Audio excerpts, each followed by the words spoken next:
మీ కెరీర్లో చాలా విచిత్రమైన విషయం ఏంటంటే చాలా అతి తక్కువ దర్శకులకు ఉంటుంది. పవన్ కళ్యాణ్ రవితేజతో ఒక రకమైన అసోసియేషన్, జై లవ్ కుశ, మెగాస్టార్ చిరంజీవితోనే మెగా హిట్. తర్వాత ఇప్పుడు బాలకృష్ణ గారితో సినిమా. అసలు ఈ జర్నీ పట్ల మీ ఫీలింగ్ ఎట్లా ఉంటుంది సార్? డైరెక్టర్ అవడానికి ముందు 11 ఏళ్ల స్ట్రగుల్ ఉంది నాకు.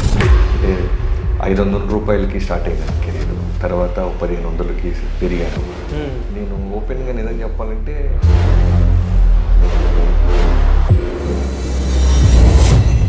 మరి చాలా ఓ చిన్న పెంకుటిల్లు అనమాట. ఓకే. సో మా నాన్నగారు స్నానం చేసి వచ్చి మెల్లగా షర్ట్ వేసుకుంటున్నప్పుడు నేను మెల్లగా ఉందా లేదా నాకు వాళ్ళ అవకాశం అని ఆయన దువ్వుకుంటూ మా అమ్మ చూడకూడదు, మెల్లగా ఒక కనుసైగుతూ కన్ను కొట్టి ఇలా దువ్వేవాడు. ఇక అంతే. ఈ మధ్యనే కదా ఆయన లాస్ట్ ఇయర్ ఆగస్ట్ 28న. కానీ it is something very heart breaking. Chiranjeevi గారికి మంచి విపరీతమైన అభిమాని. సో చిరంజీవి గారి సినిమా ఫ్లాప్ అయితే ఆయన భోజనం చేసే పద్ధతి కూడా మారిపోద్ది. చాలా సిక్గా ఉంటారు ఆ రోజంతా. సో బాస్ని చూడలేకపోయాను రా అని బాధపడుతుంటే నేను ఫస్ట్ టైం ఎమోషన్ ఫీల్ అయ్యాను. అన్నయ్య ఏంటి అన్నా, అన్నయ్య అయ్యా చిరంజీవి అన్నయ్య అన్న.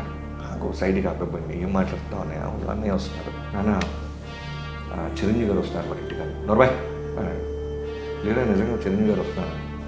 ఏం మాట్లాడుతున్నారా? లేదు నాన్న చిరంజీవి గారు వస్తారు, వేరే ఫోన్ చేశారు. చిరంజీవి గారు మన ఇంటికి రావడం తప్పురా, మనమే వెళ్దాం అన్న. ఇవన్నీ అయిపోయినాయి ఈ డైలాగులన్నీ. అసలు మనకేం తెలియదు ఆయన వస్తున్నాడు. నేనేమన్నా మనకి ప్రిపేర్ అవ్వమని చెప్పారు, మన ఇంట్లో ఉంటామని కదా. కట్ చేస్తే ఇక వెళ్ళి మన సినిమాలో షార్ట్ పెడతాం, వాటర్ ఓపెన్ చేసి ఆ షర్టు ఈ షర్టు ఫైనల్గా ఒక షర్ట్ మీద ఫిక్స్ అయ్యి ఉన్నాను.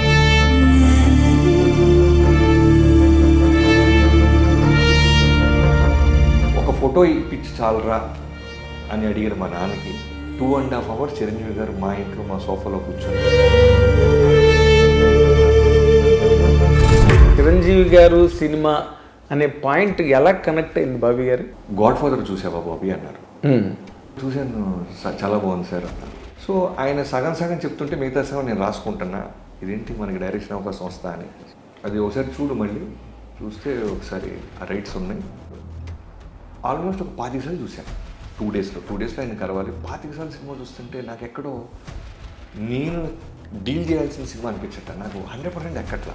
అభిమాని తిరుగుతున్నాడు, వచ్చి పోజు కొడితే పోరా అంటే మళ్ళీ మనం చేయలేము అని వెళ్ళి కూర్చున్నాను. కరెక్ట్గా ఆయన 4కి రమ్మన్నారు.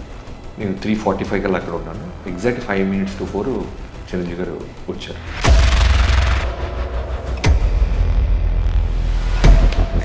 అది మళ్ళీ మీకు అగ్గిన పరీక్ష.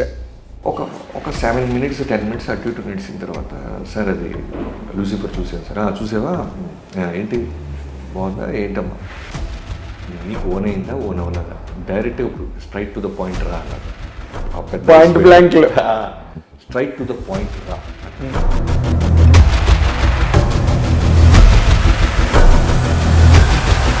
దీన్ని చూస్తే చిరంజీవి దాంట్లో కనపడలేదు సార్ అన్న. ఆ మాట ఆయన కొడుతున్నాడు.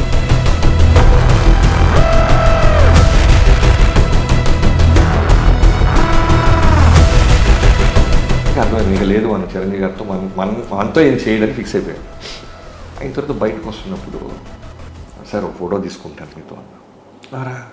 ఫోటో తీసుకుంటూ మీ నాన్నగారికి చెప్పు.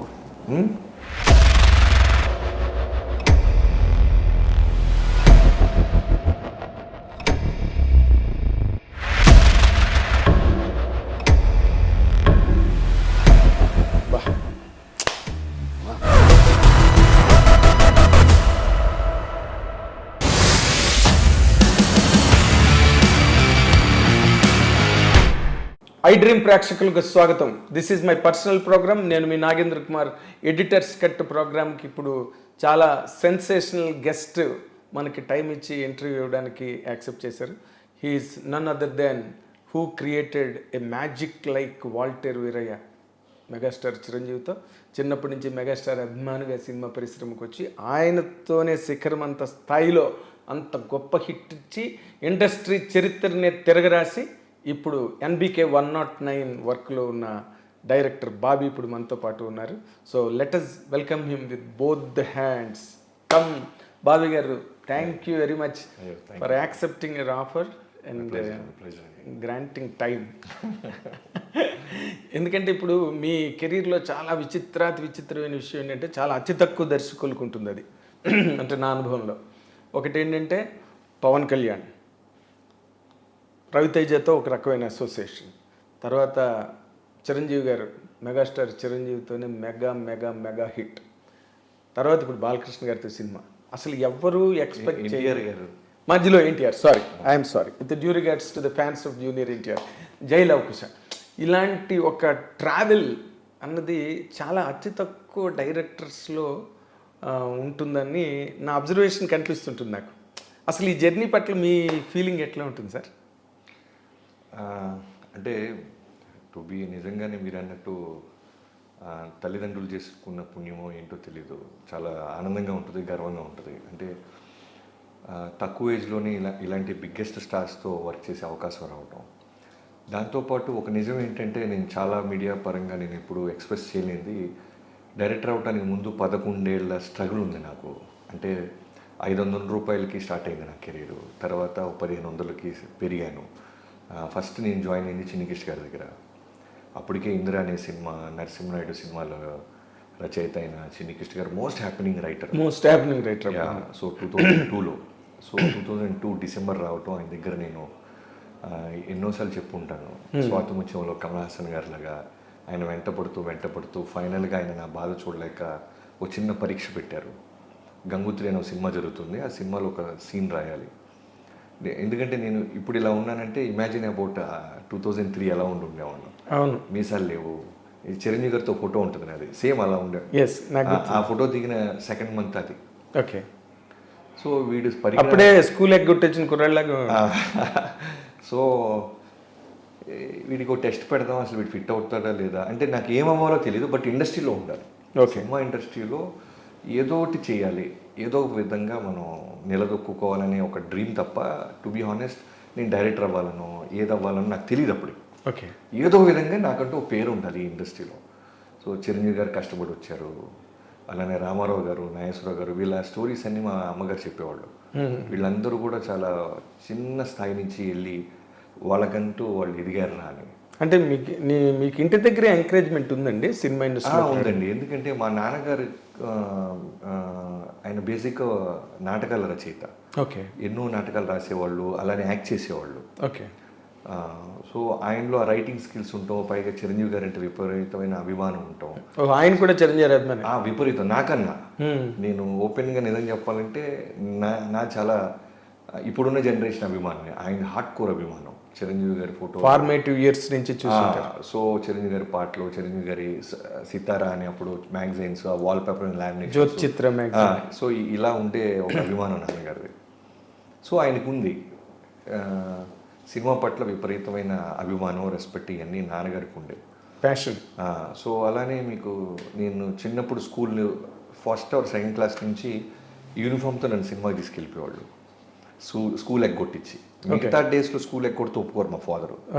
ఓన్లీ చిరంజీవి గారి సినిమా ఏంటంటే చిరంజీవి గారి సినిమా రోజు మాత్రం అది చాలా ఓ చిన్న పెంకుటిల్లు అనమాట. ఓకే.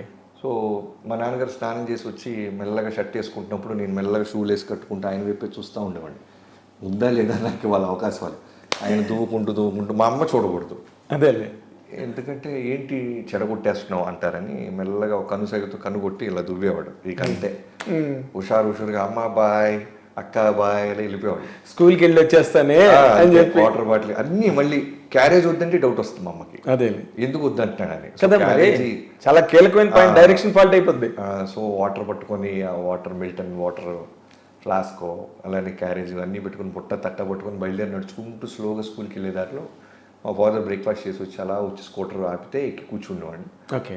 సో ఫస్ట్ డే సినిమాకి తీసుకెళ్ళిపోయేవాళ్ళు.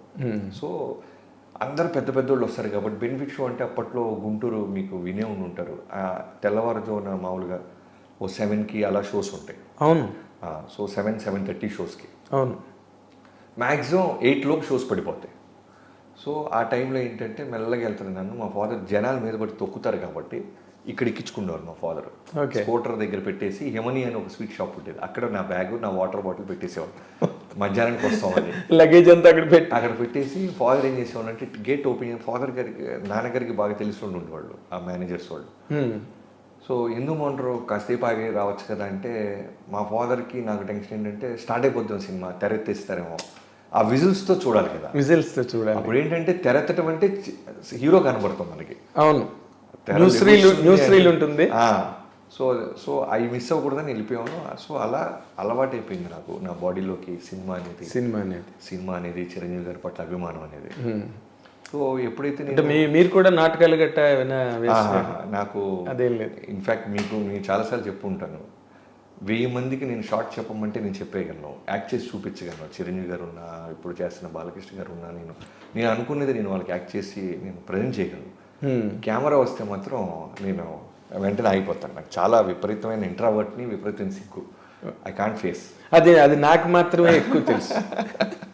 సో అందుకని చాలామంది ఇంటర్వ్యూస్ అడిగిన నేను దూరంగా ఉండటానికి కారణం, మీలాంటి వాళ్ళకి నేను దొరకపోవటానికి కారణం అదొక్కటే.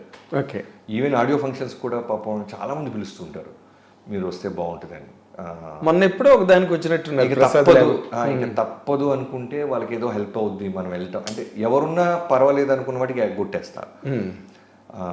ఎవరైనా పర్సనల్గా నిర్మాత మీరు వస్తే బాగుంటుంది అనుకుంటే ఇంకా అవాయిడ్ చేయలేక వెళ్తాను అంతే తప్ప నాకు వేరే యాటిట్యూడ్ కాదు, ఇంకో ప్రాబ్లం కాదు.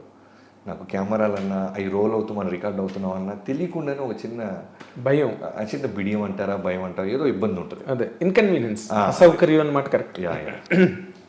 సో మీరు కంటిన్యూ చేస్తున్నారు. సో అలా అభిమానం అనేది సినిమా పట్ల అలా వచ్చింది. ఎప్పుడైతే నేను చిన్నకృష్ణ గారి దగ్గర 2003లో బీకామ్ తర్వాత మరి ఇంక చదవాలనుకోలే అసలు ఫస్ట్ నుంచి మనది ఇది కాదు కదా, మనం టైం వేస్ట్ చేస్తామనే గొడవ మంది. గుంటూరు స్కూల్ డేస్ నుంచి కూడా నాలో రైటింగ్ స్కిల్స్ అప్పటి నుంచి ఉన్నాయని నేను డైరెక్టర్ అయిన తర్వాత నాకు చాలా మంది నా క్లాస్మేట్స్కి ఒక గ్రూప్ ఉంది, వాళ్ళు చెప్తా ఉంటారు, నువ్వు అప్పుడే కథలు చెప్పేవాడురా. ఎందుకంటే స్కూల్కి చాలా ఇర్రెగ్యులర్, నేను వెళ్ళేవాడిని కాదు. భాష్యం అనే స్కూల్లో చదివాను నేను. అంతకుముందు రోజెట్ అని చదివా. అన్ని చోట్ల ఏంటంటే ఎగ్గొట్టినప్పుడు లీవ్ లెటర్ తీసుకునేలా, లేదంటే ఎక్స్ప్లెనేషన్ ఇవ్వాలి. అవును. సో అన్నిసార్లు లీవ్ లెటర్ ఇచ్చేవాళ్ళు కదా మా ఇంట్లో. అందువల్ల ఏంటంటే నేనే డైరెక్ట్గా వెళ్ళిపోయాడిని ప్రిన్సిపల్ దగ్గరికి. ఏమయ్యేవారంటే ఎక్స్ప్రెషన్స్తో సహా నాకు విపరీతమైన జ్వరం టీచర్ అని స్టార్ట్ చేసేవాడిని. మళ్ళీ వారం ఎగ్గొడితే ఇదే అబద్ధం చెప్పకూడదు, మా మామయ్య గారు చనిపోయారు అని ఒక 10 లైన్ల పేరాన్ని నేను అప్పుడప్పుడు రాసేవాడిని అంట. హానెస్ట్గా యాక్ట్ చేసి చెప్పేవాడిని, చాలా వాటికి ఎస్కేప్ అయిపోయేవాడిని. అలానే భాష్యం చదువుతున్నప్పుడు 9th క్లాస్లో ఒకసారి గోపి అనే ఒక ఆయన ఉండేవాళ్ళు, గోపి గారు అని. ఇప్పుడు ఆయన కొన్ని ఇయర్స్ బ్యాక్ చనిపోయారు. ఓకే. సో ఆయన అంటే టెర్రర్ హోల్ క్యాంపస్కి. ఆయన ఒక బెత్తం పట్టుకోడు, బంచ్ ఆఫ్ స్టిక్స్ని అలా పట్టుకొని ఇలా గోడ కొడతా ఉంటాడు. ఆ సౌండ్కి ఉచ్చబడిపోతాయి మనకి. సో ఆయన రారా రామ రామ రామ నటరాజా రామ అనేవాడు. లేదు అక్కడి నుంచి చాలా సైలెంట్గా వెళ్ళి చెప్పిన అబద్ధాన్ని చెప్పకుండా చెప్పేవాడు. ఆయన అప్పుడు ఒకసారి అన్నాడు, అరే ఇన్ని కథలు ఎలా చూస్తాయిరా, ఒక స్కూల్ ఎక్కడ ఉండటానికి ఇన్ని కారణాలు నీ దగ్గర ఎక్కడ ఉన్నాయి అన్నాడు. సో ఇవన్నీ నేను డైరెక్టర్ అయిన తర్వాత చాలామంది ఫ్రెండ్స్ నాతో షేర్ చేసుకుంటుంటే ఓకే మన చిన్నప్పటి నుంచి ఇన్బిల్ట్ ఉంది క్వాలిటీ అని ఆనందపడతా ఉండే. అదే కథా రచన శక్తి అప్పుడే వచ్చింది ఉండాలి. అదే మా నాన్నగారు ఎప్పుడు అంటుండేవాడు, రే నీకు ఆస్తులు ఇచ్చిన ఇవ్వకపోయినా నేను స్కిల్స్ ఇచ్చాను రా అని. పాపం చాలా విపరీతంగా నన్ను టీస్ చేస్తూ ఉండేవాడు మా ఫాదర్. అదే ఈ మధ్యనే కదా ఆయన last year August 20th during shoot of Waltair Veerayya. కానీ it is something very heart breaking కదా. అంటే సినిమా ఎన్నో సీన్లు రాసి ఉంటాం మనం, ఎన్నో సినిమాలు చూస్తాం కదా. మన లైఫ్లో కూడా సినిమాటిక్ ఇన్సిడెంట్స్ వస్తాయి, సంఘటనలు వస్తాయి.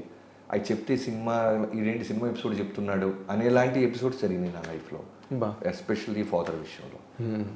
ఎందుకంటే ఆయనకి చెప్పాను కదా, చిరంజీవి గారికి మంచి విపరీతమైన అభిమాని. సో చిరంజీవి గారి సినిమా ఫ్లాప్ అయితే ఆయన భోజనం చేసే పద్ధతి కూడా మారిపోద్ది. చాలా సిక్గా ఉంటారు ఆ రోజంతా, ఇబ్బంది పడిపోతారు. ఏంటో ఆయన డైరెక్ట్ చేసినట్టు, ఆయన నిర్మాతగా ఆయన చేసినట్టు ఇలా అవ్వకూడదు కదా బాస్ సినిమా అంటుండే బ్యాచ్. ఓకే. సో నేను డైరెక్ట్ చేస్తున్నప్పుడు చిరంజీవి గారికి చాలా స్పెషల్ మూమెంట్. ఆయనకి నా కొడుకు చేస్తున్నాడు, ఎవరినైతే ఎత్తుకొని తీసుకెళ్ళాడు థియేటర్స్కి, ఆ బొడ్డోడు ఇప్పుడు డైరెక్టర్ మెగాఫోన్ పట్టుకుని మెగాస్టార్ని డైరెక్ట్ చేయడం అనేది ఎంతమందికి జరుగుతుందో నాకు తెలియదు. కానీ నా లైఫ్లో మాత్రం బిగ్గెస్ట్ అచీవ్మెంట్. ఒక లైఫ్ సర్కిల్ అంటారు కదా, ఒక రౌండ్ ఆఫ్ అయిందిరా, వచ్చిన పని అయిందిరా అంటారు కదా, అలాంటి ఇన్సిడెంట్, అలాంటి మూమెంట్ని, అలాంటి ఒక అద్భుతమైన అనుభూతిని నాన్నగారు చూడలేకపోయారు అనేది నాకు ప్రతిరోజు వాల్తేరు వేరే గురించి వచ్చిన, చిరంజీవి గారి గురించి వచ్చిన, ఎక్కడో ఒక ఇబ్బందికరమైన చిన్న నొప్పి ఉంటుంది. ఆ నొప్పి ఉంటుంది. యా యా యా కానీ నిజంగానే అది నాటకీయంగా అవును. ఉన్న నిజం, వాస్తవం కదా అది. ఎవరైతే కలలు కన్నారో ఆయన గురించి మీరు డైరెక్టర్ అవుతారు లేదా ఆయన అన్నాను కదా సినిమా ఇన్సిడెంట్ అని. ఇప్పుడు ఫాదర్కి ఆగస్టు 28 ఆయన కాలం చేస్తే ఒక 24th అలా అప్పటిదాకా బాగున్న ఆయన హాస్పిటల్లో ట్రీట్మెంట్ జరుగుతుంది. సడన్గా వెంటిలేటర్ పొజిషన్కి వెళ్ళింది, చిన్న కోమా లాంటి సిచ్యువేషన్ వచ్చింది ఫాదర్కి. ఓకే. చిరంజీవి గారు అప్పుడే ఎక్కడో అబ్రాడ్ నుంచి రావడం జరిగింది. వచ్చిన తర్వాత రోజు 4 డేస్కి ఒకసారి అబ్రాడ్ నుంచి ఫోన్ చేస్తుంటారు, ఎలా ఉన్నారు నాన్నగారు అంటే చెప్తా ఉండేవాడు. ఎందుకంటే నేను డైరెక్టర్ అవడానికి ముందే జైల్లోకి వచ్చిన తర్వాత నాన్నగారికి ఒక బెస్ట్ గిఫ్ట్ ఇచ్చా యాజ్ ఎ సన్. నేను చిరంజీవి గారితో సినిమా చేయటం కన్నా నువ్వేమిచ్చావురా మీ నాన్నకంటే నేను ఇచ్చిన బిగ్గెస్ట్ అచీవ్మెంట్ ఏంటంటే బ్యూటిఫుల్ గిఫ్ట్. జైలోకుస్ అయిపోయిన సినిమా రిలీజ్, దానికి ముందు ఒక 10 days బిఫోరు ఫాదర్కి ఒక నాజిల్ స్పెక్ట్రమ్ క్యాన్సర్ అని బిగినింగ్ స్టేజ్లో ఐడెంటిఫై చేసాం. సో బసవతారక్ని తీసుకెళ్ళాం, కళ్యాణ్ రామ్ గారు చెప్పడం వల్ల సర్జరీ డేట్ ఇచ్చారు. సో ఫాదర్ అన్నారు జైలోకుస్ రిలీజ్ అయిన తర్వాత చేయించుకుంటాను, ఈ సినిమా నాకు చాలా ఇంపార్టెంట్, నేను థియేటర్లో, ఎందుకంటే ఆయన ఫస్ట్ డే సినిమా చూసేస్తాడు. అదే గుంటూరు నుంచి అలవాటు కదా కాబట్టి, పైగా కొడుకు చేసిన సినిమా అనేసరికి ఎక్కువ ఉంటుంది కాబట్టి. ఎస్. సో జైలోకుస్ అనేది బాగా, అంటే తారక్ అంటే ఆ 3 క్యారెక్టర్లు చేయటం, ఆ కథ అంతా తెలుసు. ఆయన ఏం చేసేవాడంటే నా రైటింగ్ రూమ్కి వెళ్ళి బుక్స్ అన్ని చూసేసి కథ అంతా చదివేసేసి మెల్లగా ఆ సీన్ బాగాలేదు, ఇది బాగాలేదని చిన్న నసుగుతూ ఉండేవాడు. మనం అసలు నేను ఎవడు చదవమన్నాడు మోహన్ రావు అంటుండేవాడు. నేను I use to call him, పేరు పెట్టి పిలిచేవాడు, ఏమయ్యా మోహన్ రావు అంటుండే. Nice friendship really. ఆయన గ్రేట్ ఆ విషయంలో, ఎందుకంటే మిమ్మల్ని అలాగే అలౌ చేశారు. సో ఆయనకి ఏంటంటే 3 క్యారెక్టర్లు చేసేసాడు వీడు. ఎలా చేస్తుంటాడు, ఆ పైగా జనతా క్యారేజ్ లాంటి ఒక స్టార్డమ్తో ఉన్నాడు ఎన్టీఆర్ గారు. నానక ప్రేమతో జనతా క్యారేజ్ లాంటి హ్యూజ్ సక్సెస్లో ఉన్నాడు. అవును, పెద్ద రేంజ్లో ఉన్నాడు. అవును. దానికి ముందు నాకు సర్దార్ గబ్బర్ సింగ్ అనుకున్నంత స్థాయిలో విజయం, రెవెన్యూ సైడ్ రాకపోవటం, వీటన్నిటితో జైలోకుస్ అనేది నాకు నా ఫ్యామిలీకి కానీ చాలా ఇంపార్టెంట్ సినిమా అది. అవును. సో ఫాదర్ సినిమాకి తీసుకెళ్ళాలి. ఈ టైంలో ఈ 10 days బిఫోర్ ఏమన్నారంటే జైలోకుస్ రిలీజ్ అయిన తర్వాత చేయించుకుంటాను నేను సర్జరీ, ఇప్పుడు ఏమొద్దు అన్నారు. సరే రిటర్న్ వస్తున్నాం, కరెక్ట్గా స్టార్ బక్స్ దాటుతున్నాం ఆ రోడ్డు, ఇప్పుడున్న స్టార్ బక్స్ మన బసవతారకం నుంచి. దాటుతుంటే నానే ఉన్నారంటే ఓవి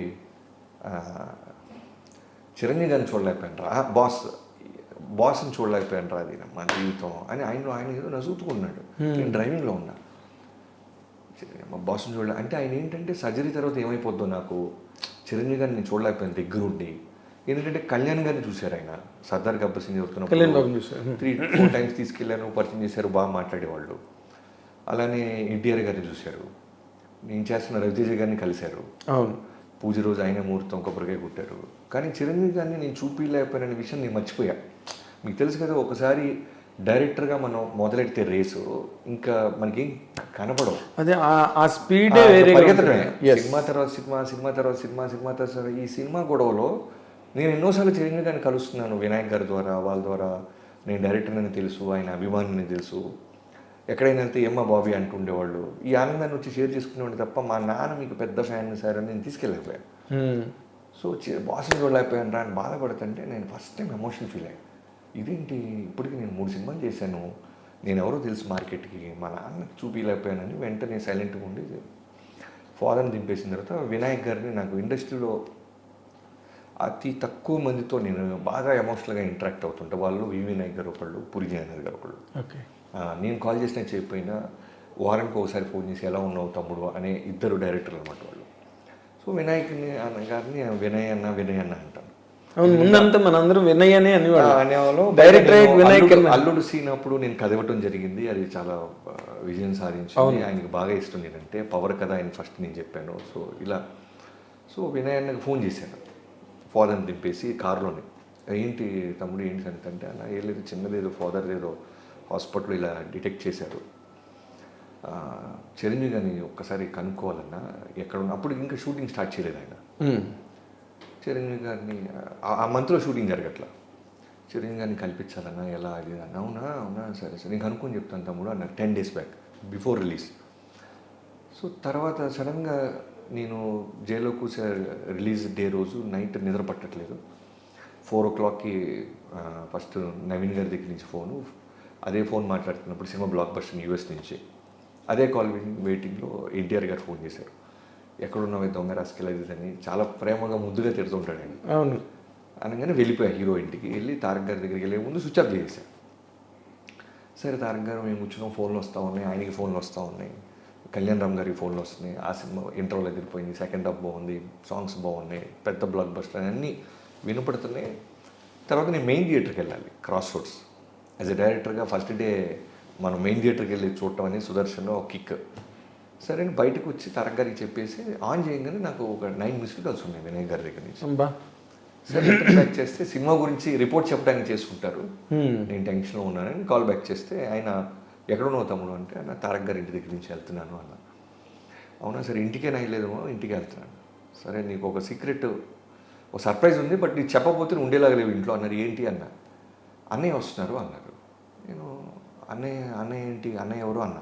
నిజంగా నాకు అర్థం కావట్లేదు, కాంటెక్స్ట్ అర్థం కావట్లేదు. మనమేమో జైల్లో కూర్చొని రిలీజు ఈ గొడవలో ఉన్నాం. ఈ అన్నయ్య ఎవరు, అన్నయ్య ఏంటి అన్న. అన్నయ్య చిరంజీవి అన్నయ్య అన్నారు. నాకు సైడ్కి ఆపేపోయింది. ఏం మాట్లాడుతున్నావు అన్నయ్య? అవును అన్నయ్య వస్తున్నారు. చెప్పాను ఇలా బాబీ అని 2 days బ్యాక్ చెప్పాను. రిలీజ్ రోజు వెళ్తాం, ఆ సినిమా ఖచ్చితంగా బ్లాక్ బస్టర్ అవుద్ది. ఆ రోజు మనం వెళ్ళి వాళ్ళ ఫాదర్ని కలిసి మనోడికి ఆల్ ది బెస్ట్ చెప్తే ఇంకా స్పెషల్ మూమెంట్ ఉంటుంది తన లైఫ్లో అన్నారు. నేను వెంటనే లేదు ఆయన మన ఇంటికి రావటం ఎందుకు, నేనే నాన్న తీసుకుని ఆయన ఇంటికి వెళ్ళి నేను థియేటర్కి వెళ్తాను. ఆయన నీకు అసలు చెప్పొద్దన్నారు, నేను నీకేం చెప్పలేని ఫోన్ పెట్టేశాడు. సరే ఇంటికి వెళ్ళాను. తలుపు మా నాన్న మొత్తం మంచి కద్దరు చొక్కా వేసుకొని రెడీగా ఉన్నారు థియేటర్కి వెళ్ళటానికి. నా ఫేస్లో మాత్రం టెన్షన్ ఉంది, ఎందుకంటే చిరంజీవి గారు వస్తున్నారనే ఎక్కువ టెన్షన్ ఉంది నాకు. ఇంటికి రావటం ఏంటి మన అపార్ట్మెంట్కి చిరంజీవి గారు. అవును. సో అంటే మా నాన్న గమనించి ఏంట్రా సినిమా ఏమన్నా బ్యాక్ టాక్ ఏమన్నా మాట్లాడతారంటే బయట నా కొడుకులు అయితే అంటున్నాడు. ఎవడో మాట్లాడలేదు, ఉండవే బాబు అని. మరి ఫేస్ అందుకు అలా ఉన్నాను. నేను చెప్పకపోతే ఏమైపోద్దంటే ఒక 55 ఏళ్ళ నుంచి ఒక 60 ఏళ్ళ నుంచి ఒక వర్షిప్ చేస్తూ ఒకరిని చూడాలి, ఒకటితో మన ఫోటో దిగాలి, ఎన్నోసార్లు ఆ కట్అవుట్కి దండలేసిన ఆయనకి బెల్లు కొట్టి డోర్ తీసి చిరంజీవి గారు కనబడితే జరిగే ప్రమాదం ఎక్కువ ఉంటుంది. Exactly shock. ఆ షాక్ నాకు భయం అనిపించి మెల్లగా చెప్పేశాను. నాన్న చిరంజీవి గారు వస్తున్నారు మన ఇంటికన్నా. నోర్బాయ్ లేదా నిజంగా చిరంజీవి గారు వస్తున్నారు. ఏం మాట్లాడుతున్నారా? లేదు నాన్న చిరంజీవి గారు వస్తారు, వినయన్న ఫోన్ చేశారు. చిరంజీవి గారు మన ఇంటికి రావటం తప్పురా, మనమే వెళ్దాం అన్నాడు. ఇవన్నీ అయిపోయినాయి ఈ డైలాగులన్నీ. అసలు మనకేం తెలియదు ఆయన వస్తున్నాడు. వినయన్న మనకి ప్రిపేర్ అవ్వమని చెప్పారు, మన ఇంట్లో ఉంటాం లేదు అన్న. కట్ చేస్తే ఇక వెళ్ళి మన సినిమాలో షార్ట్ పెడతాం, వాటర్ మినీస్ ఆ షర్టు ఈ షర్టు ఫైనల్గా ఒక షర్ట్ మీద ఫిక్స్ అయ్యి ఉన్నాడు.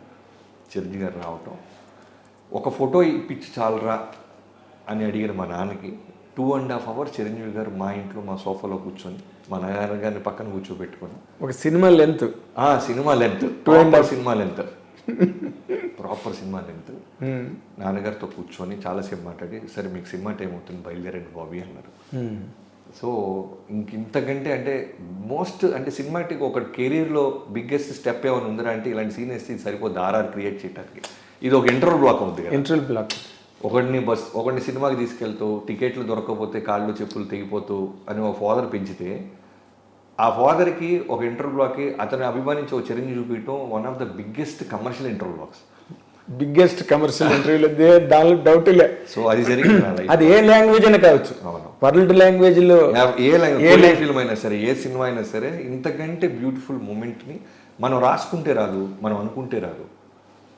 సో ఆ రోజు చిరంజీవి గారు రావటం, నాన్నగారితో కూర్చోవటం, నాన్నగారు ఆయన కలిసి జోకులు వేసుకోవటం, మీకేం కాదు మోహన్ గారు మీ అబ్బాయి డైరెక్టర్ అవుతాడు, మాతో కూడా చేయాలి చూడరా అని అనడం, అది కూడా జరిగింది. ఇవన్నీ జరిగినాయి. ఇలాంటి ఒక బ్యూటిఫుల్ అచీవ్మెంట్ జరిగింది నా లైఫ్లో. గ్రేట్, నిజంగా రియల్లీ గ్రేట్. దాన్ని సావనీర్ అంటారు ఇంగ్లీష్లో. సావనీర్ అంటే లైఫ్లో ఇంకా మర్చిపోలేని ఒక కానుక, అది అమూల్యమైన కానుక. ఎంత మీరు చెప్తుంటేనే నాకు ఎంత టచింగ్ అనిపించిందంటే, because you not said about this anywhere on any dais. ఏదో నాన్నగారు అభిమానిని అక్కడక్కడ 1 or 2 times చెప్పడం, కానీ ఓ పక్కన మీకేమో అవతల జైలు లవ్ కుశ ఒక రిస్కీ ప్రాజెక్టు, 3 క్యారెక్టర్లు, ఒక ఎక్స్పెరిమెంటల్ బేస్ ఫిల్ము, అది పెద్ద హిట్ అయ్యి అక్కడ ఇటేమో చిరంజీవి గారి ఇంటికి వచ్చి 2 బ్లాక్ బస్టర్స్ ఒకే రోజు మీ ఇంట్లో. అంతే. మళ్ళీ ఆయనతో సినిమా చేసి చిరంజీవి గారు అన్నట్టుగా మీ అబ్బాయి నాతో చేస్తే చూడరా ఏంటి అని అనడం. నేను ఆయన అన్నప్పుడల్లా మాట వరుసగా అంటారు అనుకుంటేవాడు నేను. మీ అబ్బాయి మాతో చేయడం, మీ అబ్బాయి మాకు కథ చెప్పడా అనేవాడు ఆయన సరదాగా. చిరంజీవి గారు మనం కథ చెప్పడం ఏంటి, ఆయన ఎక్కడ చేస్తారు అనుకుంటేవాడు నేను. సో ఆయన అన్నట్టుగానే ఆల్మోస్ట్ జైల్లోకి వచ్చిన తర్వాత వెంకీమామ తర్వాత ఈ సినిమా చేయడం జరిగింది. అవును. బట్ అసలు ఆ చిరంజీవి గారు సినిమా అనే పాయింట్ ఎలా కనెక్ట్ అయింది బాబీ గారు? అంటే ఇప్పుడు సినిమా చేయడం, సినిమా హిట్ అవ్వడం అన్నది చరిత్ర. అవును అవును. అసలు ముందు ఆ స్టార్టింగ్ జెనిసిస్ పాయింట్ ఉందే, అదే మోస్ట్ ఎక్సైటింగ్ పాయింట్. సో యాక్చువల్గా చెప్పాలంటే వెంకీమామ అయిపోయింది, నేను కథలు రాసుకుంటూ ఉన్నాను. ఒకరోజు ఎప్పుడో చిరంజీవి గారిని కలవటానికి ఒక కాల్ వచ్చింది నాకు. సో ఆచార్య షూటింగ్లో ఆర్ఎఫ్సీలో ఉన్నారు సమ్మర్లో. సో చిరంజీవి గారి దగ్గరికి వెళ్ళాను నేను. వెళ్ళి కలిసినప్పుడు ఆ మాట ఈ మాట వస్తూ ఆయన గాడ్ ఫాదర్ చూసావా బాబీ అన్నారు. అంటే గాడ్ ఫాదర్ అంటే మలయాళంలో లూసిఫర్ చూశాను, చాలా బాగుంది సార్ అన్న అని. ఆయన ఏ విషయాన్ని తక్కువని ఎవరికి ఇవ్వరు, అవును, చిన్న హోల్డ్లో పెడతారు. అవునా అని మళ్ళీ షార్ట్కి వెళ్ళి వచ్చారు. చిన్న పాజ్ ఉంటుంది, ఆ చిన్న పాజ్ ఉంటుంది, మళ్ళీ చిన్న టెస్టింగ్ పీరియడ్ ఉంటుంది, అసలు వీడు ఎలా రియాక్ట్ అవుతున్నాడు అని. మళ్ళీ రేపు పొద్దున అనౌన్స్ చేసిన తర్వాత కాదంటే మనం ఫీల్ అవుతామని మెల్లగా హోల్డ్ చేస్తున్నారు ఆయన. నాకు మెల్లమెల్లగా అర్థమవుతుంది నన్ను ఎందుకు అడుగుతున్నారు. పైగా బయట వినపడుతుంది లూసిఫర్ రైట్స్ ఉన్నాయంట, చిరంజీవి గారు చేయబోతున్నారంట అనేది బయట వినపడుతుంది. అవును. సో ఆయన సగం సగం చెప్తుంటే మిగతా సగం నేను రాసుకుంటున్నా, ఇదేంటి మనకి డైరెక్షన్ అవకాశం వస్తా అని. ఆయన మాట్లాడుతూ ఫైనల్గా సరే అబ్బాయి అది ఒకసారి చూడు, మళ్ళీ చూస్తే ఒకసారి ఆ రైట్స్ ఉన్నాయి, ఇద్దరు ఒక డైరెక్టర్ అనుకుంటున్నావు, నువ్వు కూడా బాగానే ఉంటుంది అనిపిస్తుంది, ఒకసారి నువ్వు కూడా చూసి దాని పట్ల నీ ఒపీనియన్ ఏంటో చెప్పు అన్నాడు. నేను వెంటనే సరే అది లేదు నాకు ఫస్ట్ అది ఉంటుంది అనుకుంటాం కదా జనరల్. చిరంజీవి గారి సినిమా చేయమంటే ఆనందం కన్నా నాకు ఎక్కువ భయం అనిపించింది. ఓకే, ఆ పెద్ద రెస్పాన్సిబిలిటీ కదా అది. ఒకసారి దొరికిద్ది ఫస్ట్ సినిమా, రేపు పొద్దున్న ఈ సినిమా తర్వాత ఎన్ని సినిమాలు అని చేయొచ్చు, కానీ ఫస్ట్ సినిమా అనేది మనం అభిమానించిన హీరోతో very very important. Roger Shetty. So చిన్న భయం, నాకు కన్ఫ్యూజను, ఏంటిది లూసిఫర్ అంటున్నారు, తర్వాత ఏంటి సరేనా అన్నారు. సరే సరే అని వెళ్ళిపోయా. వెళ్ళి ఎవరైతే నాకు ఆప్తులు ఉంటారో నా రైటింగ్ టీం వాళ్ళందరికీ షేర్ చేసుకున్నాను. కోన వెంకట గారికి, చక్రికి, మోహన్ కృష్ణ గారికి, వినీత్, ఈ నలుగురికి బాస్ పిలిచి ఇలా సినిమా అంటున్నాడు. అవునా సరే చూద్దాం చేసేద్దాం అనేది అందరూ పాజిటివ్గానే ఉన్నారు. ఆల్మోస్ట్ ఒక 25 సార్లు చూశాను 2 డేస్లో ఆయన కలవాలి. 25 సార్లు సినిమా చూస్తుంటే నాకు ఎక్కడో నేను డీల్ చేయాల్సిన సినిమా అనిపించట, నాకు 100% ఎక్కట్లా, అస్సలు ఎక్కట్లా. ఎందుకంటే ఇప్పుడు అందరూ అంటారు కదా, మన లైఫ్లో మనం చేసిన మిస్టేక్సే మనకి లెసన్స్, మన స్ట్రెంగ్స్ ఏంటి, మనం వీక్నెస్ ఏంటో మనకంటే గొప్పగా ఎవడికి తెలియదు. సో సర్దార్ గబ్బర్ సింగ్ అనే సినిమా విషయంలో కూడా ఆ కథని నేను 100% నా కథ కాకపోవటం వల్ల, నాకు ఓన్ అవ్వకపోవటం వల్ల, నా ఎమోషన్ ప్రాపర్గా దొరకపోవటం వల్ల ఏదో ఒక అనుకున్న సక్సెస్ రాలేదు. సో నేను ఆ రోజు బలంగా ఫిక్స్ అయ్యాను, మన కథ తప్ప బయట కథ చేయకూడదు, ఎందుకంటే పవర్ నా కథ. దాని తర్వాత జైల్లో పుష్ చేశాను, చాలా పెద్ద హిట్. వితిన్ 1 మంత్లో చేసాం ఆ కథ. సర్దార్ గబ్బర్ సింగ్ తర్వాత ఎన్టీఆర్ గారు పిలవటం, ముందున్న సినిమా గొప్పగా చేయకపోయినా సరే ఆయన నన్ను నమ్మటం, కథ చెప్తే చేస్తాను బాబు అనటం, కథ చెప్పిన తర్వాత నచ్చటం, దాని రిజల్ట్, ఇవన్నీ ఆ రుచి చూసేసాను. తర్వాత వెంకీమామ వచ్చేసరికి మళ్ళీ సేమ్ సురేష్ బాబు గారు ఒక కథ కొనుక్కున్నారు వేరే వాళ్ళ దగ్గర. నేను చాలాసార్లు కోనా గారిని నేను చేయను బాబోయ్, ఇంకోళ్ళ కథ నేను చేయను అనేవాడిని. ఎందుకు విను, నీలో రైటర్ ఉన్నాడుగా. బేసిక్గా నేను రైటర్ని, చిరంజీవి గారి దగ్గర నుంచి రైటింగ్లో 10 ఏళ్ల పాటు నేను రైటర్గానే ఎక్కువ వర్క్ చేశాను. అసిస్టెంట్ డైరెక్టర్గా పనిచేసింది ఒక్క సినిమాని, పొలిటికల్ రౌడీ అని, ఆదినారాయణ గారి దగ్గర. సో రైటర్ ఉండటం వల్ల ఏంటంటే డైరెక్టర్ పక్కన, నిర్మాత పక్కన ఉండి ఒక కథ పుట్టడం దగ్గర నుంచి దాని థియేటర్కి వచ్చేదాకా దాని జర్నీ చూసేవాడిని. ఒక ఆలోచన ఎలా పుడుతుంది, దాని ప్రోడక్ట్ రూపం మెటీరియలిస్టిక్ ఎలా అవుద్ది, హీరోకి ఎలా చెప్తారు, ఎలా అమ్ముడుపోద్ది, దాన్ని ఎలా షూట్ చేస్తారు, ఎడిటింగ్ రూమ్లో అది బతుకుతుందా చచ్చిపోతుందా, రీ రికార్డింగ్లో ఎంత ఎన్హాన్స్ అవుతుంది, లాస్ట్ ఫ్రేమ్ వరకు అంటిల్ గోకుల్ థియేటర్కి వచ్చి అది పని ఏదాకా చూసేవాడిని. అలానే మిస్టర్ పర్ఫెక్ట్ డే 1 నుంచి ఉంటాం, ట్రావెలింగ్ ఇవన్నీ చూశాను. సో వెంకీమామ కూడా సరే ఫైనల్గా సురేష్ బాబు గారిని కలిసిన తర్వాత ఆ కథని మ్యాక్సిమం నేను ఏం చేయాలి అన్నీ చేశాను. అది హిట్ అయినప్పటికీ నేను ఇది కాదు కదా పెద్ద రీసౌండ్ వచ్చే సినిమా చేయాలనేది నాకు పెద్ద ఆకలి ఉండేది. వెంకట వెంకటేష్ గారితో నాగ చైతన్య చేసిన డబ్బులు వచ్చినాయి, మంచి పాజిటివ్ టాక్ వచ్చింది, హిట్ అన్నారు. బట్ నాకు సరిపోయేది కాదు. హిట్ కాదు కదా, రీసౌండ్ రావాలి కదా. ఓ సినిమా చేస్తే ఇన్ని సంవత్సరాలు మనం పనిచేసాం కదా చాలామంది దగ్గర. పైగా ఓ సినిమా చూడంగానే యాజ్ ఏ రివ్యూ రైటర్స్ లాగా మనకు అర్థమవుతుంది కదా ఎక్కడ బాగుంది ఎక్కడ బాగాలేదో. సో నేను రియలైజ్ ఏంటంటే ఇంకోళ్ళ కథ కన్నా మన కథే మనం రాసుకుంటేనే ఆ కిక్. బేస్ మందై ఉండాలి ఇల్లు కట్టాలంటే. పిల్లర్స్ ఒకటి వేసేసి పునాదులు వేసేసి నువ్వు కన్స్ట్రక్ట్ చేయరంటే నేను గొప్పగా చాలామంది డైరెక్టర్లు ఉంటారు ఇంకోళ్ళ కథని బాగా ఎన్హాన్స్ చేసి తీసేవాళ్ళు, హ్యాండిల్ చేయగలుగుతారు. అది వాళ్ళ స్ట్రెంత్. అవును, ఎందుకంటే అయితే ట్యాగూర్ వినాయక్ గారు చేశాడు కదా, 150 వినాయక్ గారు తీసినట్టు. అవును, అది బిగ్గెస్ట్ క్యాపబిలిటీ అది. అవును. సో నాకు ప్రాసెస్లో అర్థమైంది ఏంటంటే ఓకే, నేనే అక్షరం పెడితేనే నేను ఎక్స్ట్రాడినరీ తీయగలుగుతున్నాను, ఎటు పడితే అది గేమ్ ఆడగలుగుతున్నాను. ఇంకోళ్ళ కథని నేను ఓన్ చేసుకోలేకపోతున్నాను, దాన్ని ఇటువైపు లాగలేకపోతున్నాను అనేది నాకు ఎక్కడో అర్థమైంది. అర్థమైన తర్వాత ఎప్పుడైతే లూసిఫర్ రీమేక్ అన్నారో నాకు మళ్ళీ క్వశ్చన్ మార్క్ స్టార్ట్ అయింది. చిరంజీవి గారితో ఒకసారి వచ్చింది ఆపర్చునిటీ, ఇప్పుడు వెళ్ళి నేను చేయలేను అని చెప్పాలి. రీమేక్ నేను చేయలేను అంటే అంత పెద్ద స్టారు అభిమాని తిరుగుతున్నాడు వచ్చి పోజు కొడితే పోరా అంటే మళ్ళీ మనం చేయలేం, మళ్ళీ అసలు అడుగు పెట్టడానికి. ఎందుకంటే అప్పటికే ఆయన సైరా నరసింహారెడ్డి, ఓ పక్క ఆచార్య, కోటాల శివ గారితో పెద్ద పెద్ద డైరెక్టర్తో పనిచేస్తున్నారు. రన్నింగ్లో చాలామంది డైరెక్టర్లు వరుసలో ఉన్నారు ఆయన కథలు చెప్పడానికి ట్రై చేస్తూ. నాకే తెలుసు, మార్కెట్కి తెలుసు. ఏంట్రా బాబు ఈ కన్ఫ్యూజన్ అని 2 days నరకం అనిపించాను. తర్వాత మా వాళ్ళందరూ నీ మనసుకి ఏది అనిపిస్తే చెయ్యి, రేపు పొద్దున మళ్ళీ మనల్ని బ్లేమ్ చేయకు, నీకు అనిపిస్తే చెయ్యి, హానెస్టీగా చెప్పేసి ఏమవుద్ది అని ఇంకా ఫైనల్గా ఫిక్స్ అయ్యి 2 days తర్వాత చిరంజీవి గారి ఇంటికి వెళ్ళాను. ఎక్కుతూ నా స్క్రీన్ సేవర్లో మా మదర్ ఫోటో ఉంటుంది. మ్యాక్సిమం కష్టం సుఖం చేసే ముందు అది దాన్ని అలా చూసుకుంటా. ఓకే, మా అమ్మగారి పేరు ఇందిరాగాంధీ. చూడు ఇందిరమ్మ, వెళ్తున్నా, పెద్ద ఆయన కిందకు వస్తారు, ఇప్పుడు నేను చేయలేకపోతున్నాను, ఇది చేయలేనని చెప్పబోతున్నాను, ఇంకా రిజల్ట్ దేవుడి మీద వదిలిపెడతామని వెళ్ళి కూర్చున్నాను. కరెక్ట్గా ఆయన 4కి రమ్మన్నారు. నేను 3:45 కల్లా అక్కడ ఉన్నాను. ఎగ్జాక్ట్ 5 minutes to 4 చిరంజీవి గారు వచ్చారు. రాగానే వచ్చి కూర్చున్నారు, కాఫీ అది వచ్చింది. 150 films చేశారు కదా, ఆయనకి తెలుసు వచ్చినోడు ఏదో చెప్పడానికి ఇబ్బంది పడతాడని పట్టేశాడు ఆయన. సినిమా టాపిక్ తప్ప అన్నీ మాట్లాడతాడు ఆయన. లూసిఫర్ చూసామనేది తప్ప మిగతా అన్నీ మాట్లాడతాడు చిరంజీవి గారు. అది మళ్ళీ మీకు అగ్గిన పరీక్ష. ఒక 7 minutes 10 minutes అటు ఇటు నడిచిన తర్వాత, సార్ అది లూసిఫర్ చూసాను సార్. చూసావా, ఏంటి బాగుందా, ఏంటమ్మా సార్, మంచి సినిమా సార్, కాకపోతే నాకెక్కడో మంచి సినిమానే మేము చేస్తున్నాం, నిన్ను మంచి చేయడం చెప్పమన్నట్లు, నీకు ఓన్ అయిందా ఓన్ అవ్వలేదా, direct straight to the point రా అన్నారు. Point blank straight to the point రా అని మళ్ళీ టెన్షన్.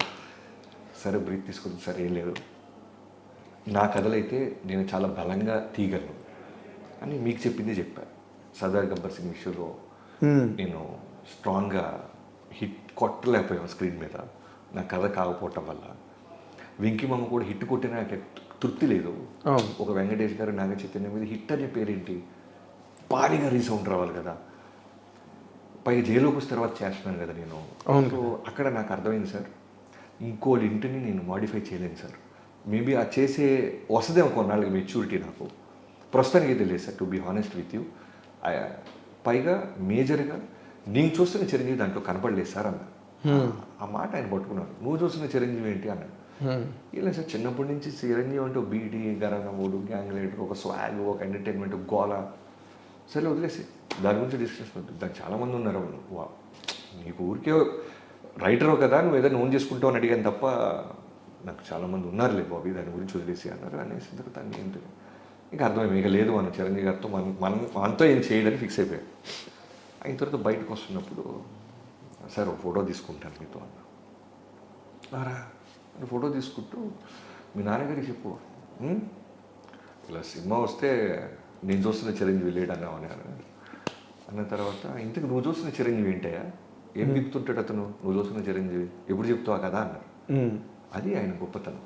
జనరల్గా నేనైతే ఇప్పుడున్న చిన్నపాటి స్థాయిలోనే ఎవరికైనా ఒక అవకాశం ఇస్తే వాడు గంతులేస్తాడు అనుకుంటే, వాడికి అవకాశం ఇచ్చిన తర్వాత మీరు ఇచ్చిన అవకాశం నాకు నచ్చలేదు, నేను ఇంకొక ఆపర్చునిటీతో వస్తాను అంటే, నేను ఇమీడియట్గా వాటితో ఇంత ఎర్లీగా అయితే వాడికి నేను అవకాశం ఇవ్వను. 100%. కనీసం ఒక 6 నెలలు, కనీసం మనిషిగా మనకి ఎక్కడో వచ్చిన ఈగోస్ ఉంటాయి, కోపాలు ఉంటాయి, 1 నెల 2 నెలలు పుష్ చేస్తామండి.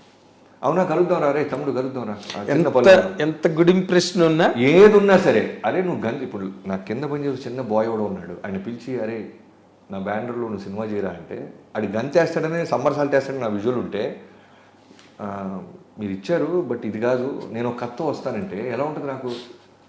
సో ఆయన వెళ్ళే ముందు నువ్వు చెప్తున్న చిరంజీవి ఏం చేస్తాడో చెప్పవా, దాని సంగతి చూస్తానన్న. చెప్తాను సార్, ఒక 20 రోజుల్లో అలా వస్తానన్న. కట్ చేస్తే కరెక్ట్ 18వ రోజు మెసేజ్, 2 days ఉంది నీకు ఇంకా అని చిరంజీవి గారి దగ్గర. బా సో 20 రోజులు నాకు నా టీంకి అగ్ని పరీక్ష. ఎందుకంటే అది నేను హ్యాండిల్ చేయలేకపోతున్నా అని చెప్పొచ్చా. నా చిరంజీవి అది కాదని ఇది కాదని తొడగొట్టు వచ్చావు. నీ చిరంజీవి ఎవరైనా ఆయన అడిగారు 20 రోజుల్లో వస్తాడు మా చిరంజీవి. ఇప్పుడు ఖచ్చితంగా మామూలుగానే చూసే చిరంజీవి గారు బోతద్దంతో చూస్తాడుగా 100%. అంటే లూసిఫర్ లాంటి సినిమా బాగుంటుందని మేము కొంటే నువ్వేంటారు బిల్డప్ ఇస్తావు అనే దాంతో బోతద్తో చూసి మనం దొరికేస్తాం. అవును. ఫైనల్గా 20 days తర్వాత వెళ్ళి ఏదైతే ఇప్పుడు మీరు చూసారో ఆ ఇంట్రడక్షన్ ఉండేది.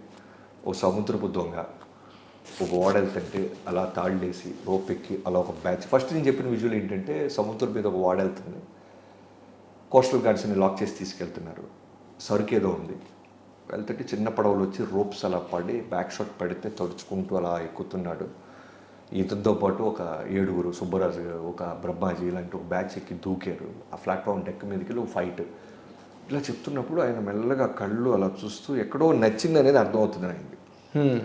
లుంగి గింగి గట్టి చిన్న పిండి అలా వాళ్ళ ముందే మడతేసుకుంటూ చేతిలో నోట్లోంచి ఒక కత్తి తీసి చిన్న మూమెంట్తో డ్యాన్స్ వేసుకుంటూ ఫైట్ చేస్తాడు. ఇలా చెప్పుకుంటూ ఫస్ట్ హాఫ్లో ఒక 15 సీన్లు, సెకండ్ హాఫ్లో 10 సీన్లు చెప్పారు. అడ్జస్ట్ చేసి పోగేసి ఒక 50 నిమిషాలు చెప్పగలిగి మధ్యలో ఒక అరగంట తర్వాత నేను చేసిన తప్పు ఏంటంటే నువ్వు ఏ టైం కంఫర్ట్ అంటే 3 o'clock అన్నా. ఆయన నాకు మర్యాద ఇస్తూ 3కి ఓకే అన్నారు. జనరల్గా ఆ టైంలో ఎవరైనా భోజనం చేసి చిన్న న్యాప్ టైంలో గొల్లెం వేసుకున్నాను నేను. ఆయన వింటూ మెల్లగా పెద్ద గుడ్లు అలా చిన్న మోదపడతలే. నాకేంటంటే ఇప్పుడు నేను బయటకు వచ్చి నేను అద్భుతమైన కథ చెప్పాను, కానీ ఆయన పడుకోవటం వల్ల కథ ఎక్కలేదంటే ఎవడో నమ్మడం. పోరా ఈయన చెత్త కథ చెప్పుంటే నేను కథ చెప్తున్నాను బట్ వలసలో ఇదే. ఇప్పుడు వెళ్ళి నా వైఫ్కి ఏం చెప్పాలి, ఎందుకంటే పాపం తనకి నిద్రలేదు 20 రోజుల నుంచి. తనకి అన్నీ చెప్పా, చిరంజీవి గారితో ఇలా లూసిఫర్ వచ్చింది, నేను నో చెప్పి వస్తున్నాను, ఇలా కొత్త కథ చేస్తున్నాం అంటే పాపం ప్రతి దానికి పాపం స్టెప్గా నాకు సపోర్ట్ చేసేది. ఇప్పుడు నేనేం చెప్పాలి, నిద్రపోయాడమ్మా తను, ఆయన పడుకున్నారు అందుకే ఎక్కలేదంటే పోరా వెళ్తారు. వచ్చి బయట నా టీం కోనా గారికి చక్రికి వీళ్ళందరికీ చెప్పాలి నేను బాగా చెప్పానే బాబు, ఆయన ఎక్కడో నిద్రపోయారు. ఎక్కడో ఒక 3-4 minutes మెల్లగా అలా మోస్తున్నారు, మళ్ళీ కళ్ళు తెరిసి మెల్లగా వాటర్ అది తీసుకుంటున్నారు. అన్నీ జరుగుతున్నాయి. అయిపోయిందిరా బాబు జీవితంలో, ఇక లేదు నెక్స్ట్ హీరో ఎవరు రాయాలి, ఇక చిరంజీవి గారితో లేదురా అవకాశం, ఎక్కలేదు ఆయన నిద్రపోతాడు, డిస్కనెక్ట్ అయిపోయాడు కథగా అనుకుంటా. అయిన తర్వాత పడుకున్నాడు, మెల్లగా లేచారు. సరే అయితే ఒకసారి రంతులు చేసుకుని రేపు ఎల్లుండి కలుద్దాం అన్నారు. సరే వెళ్తుంటే కరెక్ట్ బయటకు వచ్చిన తర్వాత 1 నిమిషం ఆగు అని కథ మొత్తం రంతులు చేస్తాడు ఆయన. బిగినింగ్ అలా వచ్చాడు, బోటు తాళ్ళు వేసి అలా ఎక్కారు, ఇలా వెళ్ళారు ఒక తమ్ముడు క్యారెక్టర్ ఇలా వెళ్ళారు. నేను ఎక్కడైతే కళ్ళు మూసుకున్నారన్నానో ఆ కళ్ళు మూసుకున్న సీన్స్ కూడా చెప్తున్నాడు ఆయన. మొత్తం చెప్తాడు ఆయన. ఇప్పుడు నేను బయటికి వెళ్ళి ఆయన నిద్రపోయాడని చెప్పలేను, వినేసాడు కథ మొత్తం ఆయన. మొత్తం నీకు అవకాశం కూడా పోయి అవకాశం కూడా మొత్తం అయిన తర్వాత ఓకే సరే అయితే రేపు ఉండవు ఆ క్యారెక్టర్, అది నువ్వు అన్న చిరంజీవి క్యారెక్టర్ బాగుంది, మిగతా కథ మాత్రం సోల్ లేదు ఈ సినిమాకి, to be honest with you Bobby అన్నారు. సోల్ లేదు సార్, 20 రోజులు రెడీ చేశాను, మీరు ఓకే అంటే సోల్ క్రియేట్ చేస్తాను. బా సరే అయితే ఆలోచిద్దాం, క్యారెక్టర్ అది బాగుంది అన్నారు. వెళ్ళిపోయి నవీన్ గారు వెయిటింగ్ ఆల్రెడీ, మైత్రి నవీన్ గారు. ఎందుకంటే నిన్న ఆ సినిమా వెంకీమామ తర్వాత నేను నా మైత్రిలో చేయాలి. సో చిరంజీవి గారు పిలిచారు, చిరంజీవి గారి దగ్గరికి వెళ్తున్నాను, అన్ని అప్డేట్స్ చెప్తున్నా. అనగానే నవీన్ గారు వెంటనే ఆనందాన్ని నాకు సార్ క్యారెక్టర్ బాగుందన్నారు సార్, మన సినిమా ఉన్నట్టే అని చెప్పాను. నవీన్ గారు ఆనందంతో చిరంజీవి గారు ఫోన్ చేశారు, సార్ థ్యాంక్ యూ సార్ బాగుంది. ఆయన షాకు, ఆల్రెడీ బాగుందని ఎక్కడ చెప్పారు, క్యారెక్టర్ బాగుందన్నారు, కథ చేయాలి నవీన్ బట్ బాగుంది, వాడు చేయగలడు. ఇప్పుడే నేను ఎస్ చెప్పేస్తే ఎక్కడో రిలాక్స్ అవుతారు కుర్రోళ్ళు, క్యారెక్టర్ అది బాగుంది, వాళ్ళు ఫైర్ ఉంది బుడ్డోళ్ళలో, let's start this film, but నాకు కొంచెం టైం కావాలి. ఎందుకంటే ఆ వరల్డ్ క్రియేట్ చేయాలి, ఆ వరల్డ్ తనకు అర్థం అవ్వాలి, వరల్డ్ బాగా కుక్ చేయాలి. బట్ ఆ క్యాపబిలిటీ బాబీకి ఉంది, నాకు అర్థమవుతుంది. తను చూసే పద్ధతి, తను మాట్లాడే పద్ధతి. ఈ సినిమా చాలా పెద్ద సినిమా చేస్తున్నాం, బట్ కొంచెం దాచిపెట్టండి అన్నారు. నవీన్ గారు పాపం బోలా ఇలాగ చెప్పేశారు, సార్ ఆయన సినిమా చేస్తాడు సార్. ఇంకా అక్కడి నుంచి కాన్ఫిడెన్స్, అలా వాళ్ళు తిరిగి వేరే స్టార్ట్ అవ్వడం జరిగింది. అక్కడి నుంచి ఎన్నో సిట్టింగ్స్, ఎన్నో. సోల్ క్రియేట్ అవ్వడానికి ఎన్నాళ్ళు పట్టింది? సోల్ క్రియేట్ అవ్వడానికి ఫస్ట్ సోల్ క్రియేట్ అవ్వడానికి అయితే ఒక 1.5 months to 2 months పట్టింది. పట్టంగానే లాక్డౌన్ అన్నారు. లాక్డౌన్, కోవిడ్, ఇళ్లలోంచి బయటికి రాకూడదు అన్నారు. అక్కడ స్క్రిప్ట్ లాగైంది, ఇక్కడ లాక్డౌన్ అయింది. సో ఇంట్లో కూర్చొని ఒక్కడిని ఎటు వెళ్ళలేము. ఆ సినిమాలు ఈ సినిమాలు చూస్తున్నామండి. పూరి గారితో ఆయన షేర్ చేస్తుండేవాళ్ళు, ఈ సిరీస్ బాగున్నాయి బాబీ అని అన్ని మాట్లాడుతుంటే కొత్త కథ రాద్దాం. లాక్డౌన్లో అందరు చేసిన పనులు ఏంటంటే కొత్త కథలు రాయటం, కొత్త పాయింట్స్ రాయటం. ఎందుకంటే అంత 3 months ప్రీషియస్ టైం దొరకదు ఇళ్లలో కూర్చోడానికి. ఎగ్జాక్ట్లీ. నాకేమో ఈ కథ చిరంజీవి గారికి చెప్పేయటం, సోల్ క్రియేట్ అయిన కథ చెప్పాను, ఆయనకి సోల్ నచ్చింది. క్లైమాక్స్లో విలన్ ట్రాక్ ఒకటి, లాస్ట్ 20 నిమిషాలు ఇంకేదైనా బలంగా ఉండాలి బాబీ అన్నారు. అదే లాస్ట్ లాక్డౌన్ బిఫోర్ ఆయనకి నాకు జరిగింది. సో ఈ జర్నీలో ఒక వ్యక్తికి నేను థ్యాంక్స్ చెప్పాల్సింది ఎవరికంటే కోటాల శివ గారికి. ఓకే. ఎందుకంటే నా కోటాల శివ గారు దిల్రాజ్ గారి దగ్గర పనిచేసినప్పుడు, ఆయన రైటర్గా ఉన్నప్పుడు బృందావనానికి నేను మిస్టర్ పర్ఫెక్ట్గా ఉన్నప్పటి నుంచి పరిచయం. ఆయన పై ఫ్లోర్లో ఉంటే నేను కింద ఫ్లోర్లో ఉండేవాడిని. ఓకే. సో నాకంటే బాగా సీనియర్, నాకంటే ముందు మిర్చి చేయటం, బ్లాక్ బస్టర్ డైరెక్టర్ అయిపోవటం ఇవన్నీ జరుగుతుంది. సో ఆచార్య లొకేషన్కి వెళ్ళినప్పుడల్లా నాకు పాజిటివ్గా ఆయన ఒక ధైర్యం ఇస్తుండేవాడు. ఇలా వెళ్ళు, ఇలా వర్క్ చేయి, చిరంజీవి గారితో బాగుంటుంది అన్నీ చెప్తూ ఉండేవాడు. ఈ కథని ఎప్పుడైతే సోల్ క్రియేట్ అయిందో చిరంజీవి గారు ఫస్ట్ కోటా శివ గారికి చెప్పించారు. ఓకే. ఒకసారి శివగారికి చెప్పమ్మా, శివకి మీకు ఇబ్బంది ఏం లేదు కదా. నాకే ఇబ్బంది లేదు సార్, నాకు ఆయన రైటింగ్ స్కిల్స్ అంటే నాకు బాగా ఇష్టం అన్నాడు. చిరంజీవి గారికి శివ గారికి ఒకే రోజు చెప్పాను. చెప్పినప్పుడు చిన్న చిన్న తప్పులు కూడా పాపం శివ గారు కవర్ చేస్తూ చాలా బాగుంది సార్, చాలా బాగుంది, సీ స్మగ్లర్ అనే థాట్ బాగుంది, మీరు చాలా బాగుంటారు అని పాజిటివ్ సపోర్ట్ చేసేవాడు. సపోర్ట్ చేస్తారు. ఫైనల్ ఈ శివ కూడా బాగుంది అంటాడమ్మా, బట్ లాస్ట్ 20 నిమిషాలు వర్క్ చేయ బాబీ అన్నారు. లాక్డౌన్. ఈ లాస్ట్ 20 నిమిషాలు వర్క్ చేసేసాం. 2 versions వచ్చేసినాయి విలన్ ట్రాక్. ఎన్నో సినిమాలు చూస్తుంటే నాకు మళ్ళీ ఈ సినిమా చిరంజీవి గారు ఓకే అన్నారు, బట్ నాకు ఎక్కడో అసంతృప్తి వస్తుంది. ఏదో చేయాలి, కొత్త కథ కోసం మొదలెట్టిన నేను ముందు ఈ కథ సంగతి ఏదో చూద్దామని సడన్గా ఓ రోజు అసలు ఇది కాదు, ఒక రవితేజ గారు లాంటి ఆయన ఈ సినిమాలో ఉండి ఒక బలమైన కాన్ఫ్లిక్ట్ క్రియేట్ చేసి ఇద్దరు, ఎందుకంటే రవితేజ గారి గురించి నేను కొత్తగా చెప్పాల్సింది లేదు. నేను ఇవాళ ఇక్కడ కూర్చొని కెమెరా ముందు మాట్లాడుతున్నానంటే only because of him. Exactly. లేకపోతే ఎవరు వచ్చేవాళ్ళో ఎన్ని సంవత్సరాలు పట్టేదో నాకు తెలియదు, కానీ హిస్టరీ అది. ఎవరు రైటర్గా స్ట్రగుల్ అవుతూ ఈ నెలకి ఈ రెంట్ కడతానికి డబ్బులు వస్తాయా లేదా అని భయపడుతూ లవ్ మ్యారేజ్ చేసుకొని ఒక అమ్మాయి మనల్ని నమ్మొచ్చి వాళ్ళ పేరెంట్స్ పెద్ద ఫ్యామిలీ అయినా సరే మనకిచ్చి పెళ్లి చేసి యేసోగూడలో ఇంట్లో ఉంటూ భయపడుతూ ఏ నెలకాల అలా టెన్షన్ పడుతున్నాను. నన్ను టక్కమని ఈడిలో ఫైర్ ఉంది, నువ్వు సినిమా డైరెక్టర్ అవ్వాలని వచ్చావు కదా, కట్ చెప్పు అంటాం, అది పవర్ అవటం. అక్కడి నుంచి స్టెప్ బై స్టెప్ వాళ్ళ దగ్గర వేరే దాకా వచ్చా. సో ఎప్పుడు నేను కథ పెన్ను పట్టుకున్నా నాకు రవితేజ గారు వస్తారు. ఈ సినిమా రవితేజ గారికి అయితే, ఈ క్యారెక్టర్ రవితేజ గారికి అయితే. సో రవితేజ గారు నాకు కళ్ళు మూసుకున్న కళ్ళు తెరిచి ఆయనే గుర్తొస్తున్నాడు. ఓకే. సో సడన్గా ఒక రోజు నా టీం అందరికి జూమ్ కాల్లో వచ్చి నాకు ఒక ఐడియా వచ్చింది.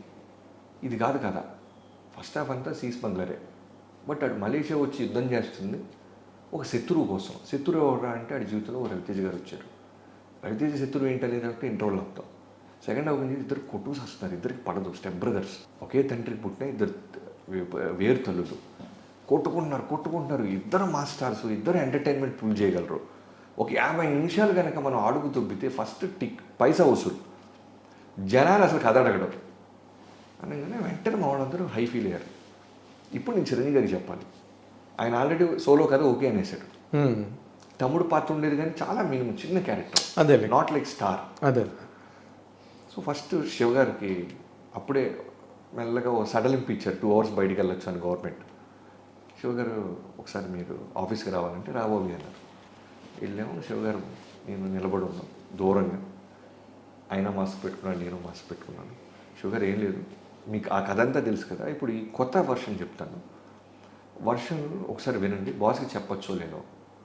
ఎందుకంటే చిరంజీవి గారితో ఆల్రెడీ 80% సినిమా పూర్తి అయిపోయింది. ఆయన ఈ నోస్ బెటర్ చిరంజీవి గారి ఎమోషన్ కానీ ఆయన వేవ్ లెంగ్త్. చెప్పంగానే వెంటనే సింగిల్ ఈ వర్షనే చెప్పు, ఆయన దీనికే ఓకే అంటారు, ఇంకో హీరో ఉన్నాడా లేదని ఆలోచించే అలాంటి మెంటాలిటీ కాదు ఆయనది. కథను ఆలోచిస్తాడు బాబు. ఇదే చెప్పి చాలా బాగుందని ధైర్యం వచ్చేసి మళ్ళీ మామూలు ఫోన్ చేశారు శివ గారి దగ్గర టిక్. తర్వాత ఫస్ట్ ఈ పాత్ర పుట్టినప్పుడు రైటర్స్తో పాటు నవీన్ గారికి ఫోన్ చేశారు. ఎందుకు నిర్మాతకు కూడా చెప్పాలి వాళ్ళు. చెప్తే ఆయన యూఎస్లో ఉన్నారు, బోస్టన్లో. ఏమండో అదిరిపోయింది బాబు గారు, అదిరిపోయిందండి, రవితేజ ఫిక్స్ అండి అంటే క్యారెక్టర్ తెలియదు ఏం తెలియదు, రవితేజ ఫిక్స్ అండి అంటాడు ఆయన. బట్ ఆయన చేస్తే బాగుంటుందంట అవి అంటాడు ఆయన. రవి గారికి ఫోన్ చేసి ఆయన హ్యాపీ. సో ఇలా ఫైనల్గా బాస్ దగ్గరికి వెళ్ళాం. మాస్క్ పెట్టుకుని దూరంగా, సార్ మీరు అడిగిన క్లైమాక్స్ 2 వర్షన్స్ ఉన్నాయి, కంప్లీట్ సెకండ్ హాఫ్ ఇంకోటి చేశాను సార్.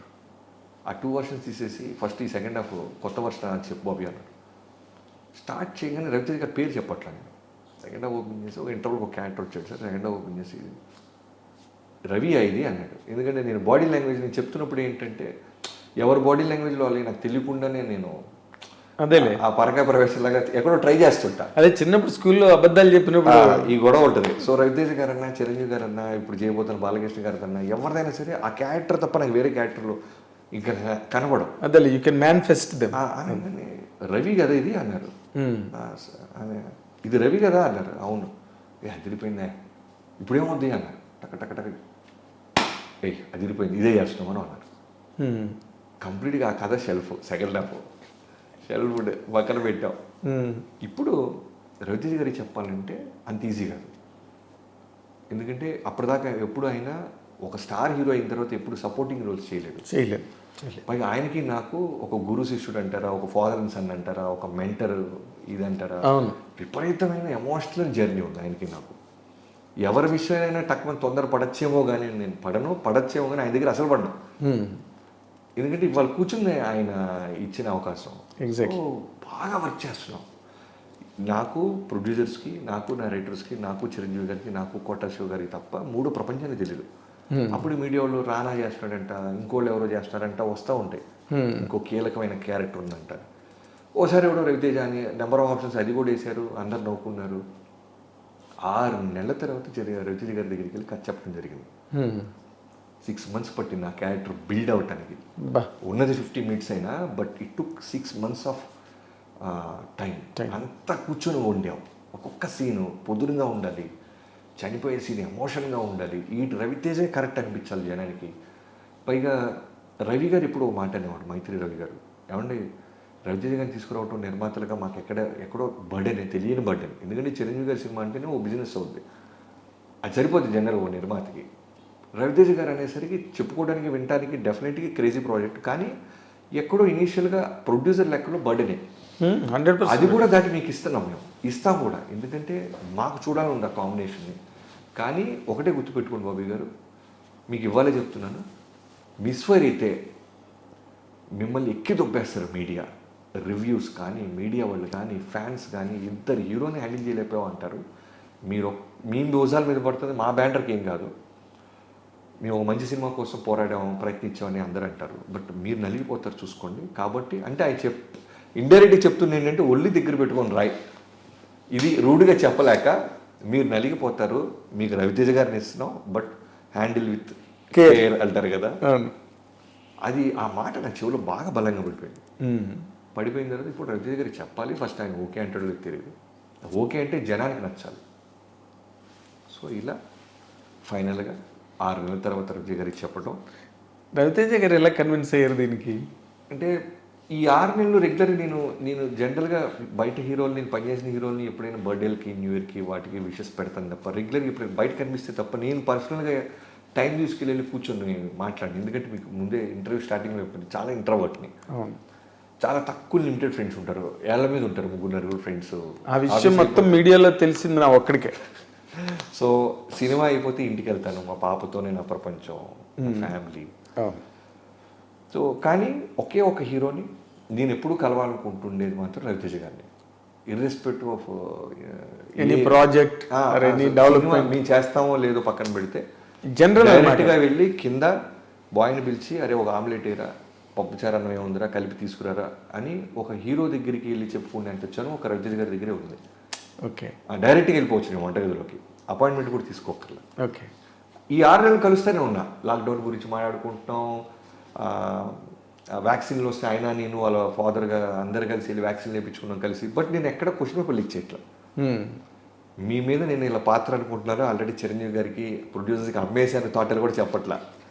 రెగ్యులర్గా కలుస్తున్నా. అంటే చిరంజీవి గారితో సినిమా చేస్తున్నారని తెలుసు, అవన్నీ తెలుసు, అప్పటికే వచ్చేసింది కదా. అవును, that was in the news. 4 cinema అప్పటికే కోట్ల శివ గారు, అవును, లూసిఫర్కి అప్పటికే జేఎం రవి గారిని, జేఎం మోహన్ రాజా మన ఏటర్ మోహన్ గారు అబ్బాయి, ఏట్ మోహన్ గారి అబ్బాయిని, తర్వాత నన్ను, తర్వాత మెహర్ రమేష్, 4 డైరెక్టర్లు ఉన్నారు చిరంజీవి గారి లైనప్లో అని మొత్తం కోడే కూసింది ఇండస్ట్రీ మొత్తం. అవును, ఇది తెలుసు. సో 6 నెలలు అయిన తర్వాత ఫైనల్గా చిరంజీవి గారికి చెప్పాను, ఆయన గోహెడ్ అదిరిపోయింది అన్నారు. ఫైనల్గా రవితేజ గారి దగ్గర ఒక రోజు వెళ్ళి కాఫీ తాగుతూ ఉన్నాను, ఎలా స్టార్ట్ చేయాలో తెలియదు. ఆయన పట్టేస్తాడు జనరల్గా. ఆయన బట్టలు అంటే ఫిల్టర్ అంటే బట్టలు బాగా ఆడుకుందాం అంటుంటాడు ఆయన. ఎందుకు ఫిల్టర్స్ ఎందుకు అబ్బాయి, ఏదో జీవితం మళ్ళీ దానికి ఫిల్టర్స్ వారు వీరు గారు వద్దు, తొక్కలో జీవితం చెప్పు, ఏముంది నీ మనసులో అని బ్యాచ్ అయ్యి. సార్ అది మీరు రేపు ఒక 1 hour టైం ఇవ్వాలి నాకు అంట. అవునా, ఏడబ్బా ఏంటి స్పెషల్ ఏమన్నా? లేదు సార్ మీకు ఒక కథ చెప్పాలి. అవునా, ఇప్పుడు చిరంజీవి గారు అయిన తర్వాతే కదా అన్న. అక్కడ చిన్న పాజ్ ఇచ్చా. ఏంటి అదే చిరంజీవి గారిది అయిన తర్వాత కాదు, మీరు కథ విన్న తర్వాత చిరంజీవి గారి దాంట్లోనే అన్న. ఓ చిన్న క్యూరియాసిటీతో అలా చూశారు నాకు.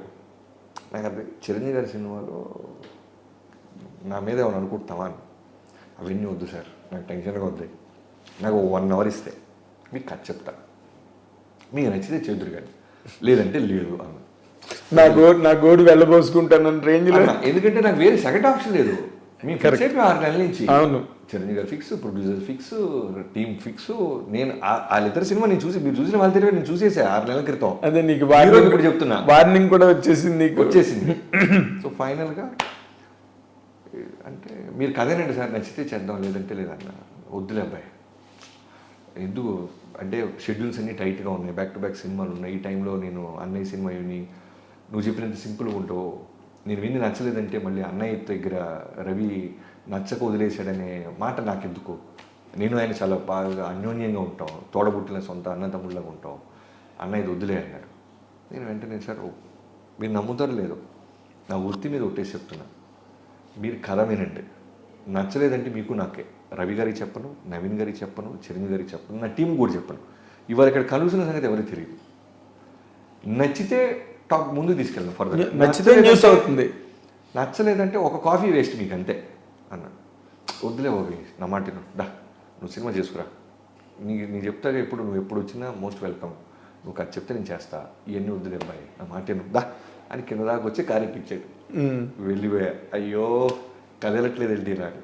వెళ్ళిన ఒక 2 hours message, tomorrow 11 AM good night అని మెసేజ్ వచ్చింది. కట్ చేస్తే వెళ్ళి కట్ చెప్పేశాను. ఇప్పుడు మీరు చూసిన పాత్ర ఆల్మోస్ట్ చిన్న చిన్న డీటెయిల్స్ తీసేస్తే ఆల్మోస్ట్ అదే వరల్డ్. నేను ఏం చేశానంటే ఫస్ట్ హాఫ్ మొత్తం రవితేజ గారు లేని ఫస్ట్ హాఫ్ మొత్తం చెప్పేశాను. ఎందుకంటే ఫస్ట్ కథ అర్థం అవ్వాలి, exactly where that character comes అన్నది అర్థం కాదు. లేకపోతే మాయ చేసి సార్ ఇక్కడి నుంచి కథ సార్ అనకూడదు. అవును, ఎందుకు ఫెయిర్ గేమ్ ఆడదాం అని ఫస్ట్ చిరంజీవి గారు రావడానికి ముందు టైటిల్స్ దగ్గర నుంచి ఇంటర్వెల్ అన్న 1 hour పట్టింది. బాగున్నా బాయ్ ఫస్ట్ హాఫ్, నా పాత్ర ఇప్పుడు రాలేదు కదా, రాలేదు సరే గ్రీన్ టీ వచ్చింది తాగి ఇప్పుడు సెకండ్ హాఫ్ స్టార్ట్ చేశాను. విన్న వెంటనే ఆయన లేచి అటు ఇటు తిరుగుతూ ఒక్క పని చేయవు నువ్వు, ఒక్క పని చేయవు, నా లైనప్పుడు లేకుండా ఏంటి బాబు ఇది, బాగుంది అబ్బాయి క్యారెక్టర్ చాలా బాగుంది, అన్నయ్యతో నాకు ఎప్పటి నుంచో ఉంది చేయాలని, చాలా బాగున్నాయి. పైగా అప్పుడు చెప్పింది ఇంత డీటెయిల్స్ కూడా లేవు. తమ్ముడు కాన్ఫ్లిక్ట్ వరల్డ్ ఉంది, బట్ ఆయన తెలుసు ఫస్ట్ సినిమా నుంచి చూస్తున్నాడు కాబట్టి డెవలప్మెంట్ నువ్వు ఎక్కడి దాకా తీసుకెళ్తావు, మనం రిలాక్స్ అయ్యాము. అవును, బేసిక్గా రైటర్ అవటం వల్ల ఏంటంటే చివరి మినిట్ దాకా ఏదో ఒకటి వస్తూనే ఉంటుంది, రాస్తూనే ఉంటాం. మీరు స్కూల్ డేస్లో ఎక్కువ రాయలేదు కాబట్టి ఇప్పుడు రాస్తూ ఉంటాం మనం, ఆ పగలతో ఇక్కడ తీర్చుకుంటుంటాం. సో నేను సర్లే అబ్బాయి అన్నయ్య చెప్పైతే నువ్వు ఇంకా కొంచెం వర్క్ చేసి కొంచెం చెప్తాను నేను కూడా, ఇప్పుడు నాకు చెప్పావు కొన్ని రోజులు హోల్డ్ చేద్దాం, ప్రొడ్యూసర్కి బయట ఎవరికి చెప్పొద్దు అలా కొన్ని రోజులు మెల్లమెల్లగా ప్రొడ్యూసర్కి చెప్పడం, వాళ్ళు ఆనందపడటం, వాళ్ళు వెళ్ళి మాట్లాడటం, అలా చిరంజీవి గారి దగ్గరికి వెళ్ళటం, అలా రవితేజ గారు ఆన్ బోర్డ్ రావటం జరిగింది. ఓకే, చాలా అసలు ఇదే ఒక సినిమా లాగా ఉంది, ఈ టోటల్ ఈ జర్నీయే కదా. సినిమా రిలీజ్ అయిన తర్వాత దానికి వచ్చిన టాక్, దానికి వచ్చిన పుల్, జరిగిన ఫంక్షన్స్, అసలు అవన్నీ ఇన్నాళ్ళు ఆ స్క్రిప్ట్తో పడ్డారు కదా మీరు, అవన్నీ జరుగుతున్నప్పుడు ఏమనిపించింది రవి గారు? అదే అంటే చిరంజీవి గారితో ఫస్ట్ డే షూట్ ఇప్పటికీ గుర్తుంది. నిజమా కళ నిజమా ఒక చిన్న తెలియదు. ఆయన స్కూల్ పిల్లోళ్ళలాగా వస్తారు, ఏవాడు 150 సినిమాల ఎక్స్పీరియన్స్. అవును, అంటే కెమెరా అక్కడ ఉంటే ఏ లెన్స్ వేసేదారో చెప్పేయగలడు. అవును, ఒక సీన్ చదువుతున్నప్పుడు ఎన్ని షార్ట్స్ డివైడ్ చేయగలడో తెలుసు. లైటింగ్ చూడగానే కెమెరామెన్ ఒక క్యాపబిలిటీ పట్టేయగలరు. సీజీ గురించి మా అందరికంటే అవగాహన ఉన్న వ్యక్తి. బట్ ఇవన్నీ కూడా క్యారవాన్లో పెట్టి ఒక స్టూడెంట్లా వచ్చి ఏం చేద్దాం, అవునా ఇలా నవ్వాలా, ఓకే అబ్బా, ఇక్కడి నుంచి నడుచుకుంటూ రావాలా, ఓకే ఓకే అబ్బాయి, ఇలా చేస్తూ ఉండేవాడు ఆయన. ఫస్ట్ డే నాకు ఆ స్ట్రెస్ తీసేశారు. అదొక కిక్కులో వెళ్తున్న టైంలో కొన్ని రోజుల తర్వాత రవితేజ గారు వచ్చారు. పొద్దున్న షూట్కి వెళ్తే ఇదేంటి అమ్మ జీవితంలో నిజమేనా ఇది? చిరంజీవి రవితేజ గారు 2 క్యారవాన్లు ఉన్నాయి ఇలా, ఆయన బండి పక్కన ఈయన బండి ఉంది. ఇద్దరు హీరోలు ఇప్పుడు సింగిల్ కెమెరాలో బంధిస్తున్నాం వాళ్ళిద్దరు. మనం ఎవరైతే మనకి కెరీర్ ఇచ్చారో, ఎవరిని చూసైతే మనం మోటివేట్ అయ్యి వచ్చామో వాళ్ళిద్దరిని కలిపి కథ రాసేయటం ఓకే, ఇద్దరిని కలిసి మనం రోల్ కెమెరా అనబోతున్నాం బాబీగా. ఏంట్రా ఇది అనేది నాకు ఆ రోజు అసలు విపరమైన యాంగ్జైటీ, నాకు ఆనందము, యాంగ్జైటీ. ఒక పక్క రవి గారు చెప్పిన డైలాగు, సినిమా తేడా అయితే సార్ అంటుండేవాడు. ఇవన్నీ కలిపి అలా ఉండేది. సో ఆ జర్నీ అసలు ఆ మూమెంట్ నిజంగానే ఇప్పుడు మీరు అడుగుతుంటే, మీరు అంటుంటే నాకు అనిపించింది, అసలు నిజంగానే వాళ్ళిద్దరినీ హ్యాండిల్ చేస్తున్న వాటిలో మెమరబుల్ మూమెంట్స్గా మీరు చెప్పుకోవాలంటే ఏమున్నాయి బాబీ గారు? అసలు ఆ షూటింగ్లో ఇబ్బందులు అనండి, లేకపోతే ఇంట్రెస్టింగ్ మూమెంట్స్ అనండి, మీరు ఏదైనా టైటిల్ పెట్టండి దానికి. అంటే ఒకటని చెప్పలేను, ఎందుకంటే చిరంజీవి గారితో సినిమా చేయటం అనేది మీకు ఇప్పటిదాకా నేను చెప్పిన ఇంటర్వ్యూలో నాకు ఎంత చెరిష్ మూమెంట్ మీకు అర్థమై ఉండాలి. అలానే రవితేజ గారు వల్ల నేను ఇప్పుడు చిరంజీవి గారితో సినిమా చేస్తానని ఒక ఆనందం. ఈ ఇద్దరు కలిపి స్క్రీన్ మీద చూస్తున్నప్పుడు లక్కీగా ఒకళ్ళ పట్ల ఒకళ్ళు విపరీతమైన ప్రేమ అనుబంధాలు ఉండేవాళ్ళు ఇద్దరి మధ్య. అవును, అంటే మైక్లో చెప్పినట్టు, మిగతా చెప్పినట్టు, ఇంటర్వ్యూస్లో చెప్తున్నట్టు అంత ఈజీ కాదు, నిజంగానే జెన్యూన్గా ఉంటుంది. యాజ్ ఎ డైరెక్టర్గా నాకు ఒక్కడికే తెలుస్తుంది. ఎందుకంటే ఒక సీన్ పేపర్ ఒక సోలో హీరో దగ్గరికి వెళ్ళినప్పుడు నేను చదువుతున్నప్పుడు అతని రియాక్షన్ నాకు అర్థమైపోతుంది యాజ్ ఎ డైరెక్టర్గా. ఎందుకంటే మిగతా డైలాగ్ కూడా చెప్పాలిగా నేను. అవును కదా. చిరంజీవి గారు చెప్తున్నప్పుడు రవితేజ గారు ఓ పోలీస్ ఆఫీసర్కి యాటిట్యూడ్ చూపించాలి, మీదకు వస్తాడు ఇంక చెప్తున్నప్పుడు ఇక్కడ నా రియాక్షన్ అర్థమైపోద్ది. అవును. సో అది చదువుతున్న రోజు ఫస్ట్ డే ఉండేది నాకు భయం. కథ చెప్పేసాం, కన్విన్స్ చేసాం, ఇద్దరు వచ్చేసారు. బట్ చిరంజీవి గారు రవితేజ గారు ఎలా తీసుకుంటారు ఇది? ఇద్దరు ఎవరు పొజిషన్స్లో వాళ్ళు సూపర్ స్టార్స్. అవును. చెప్తున్నప్పుడు చిరంజీవి గారు తెగ చేస్తారు. ఈయనకన్నా రవితేజ గారి డైలాగ్ చెప్తున్నప్పుడు ఎంజాయ్ చేస్తుండేవాడు చిరంజీవి గారు. ఓకే. అప్పుడు అమ్మ బాబీగా బతికేసేవారు అనుకున్నా. కట్ చేస్తే ఒక పావు గంటకి రవితేజ గారి క్యారవాన్కి వెళ్ళా. ఆయన మళ్ళీ అన్నయ్య చెప్పు అనేవాడు.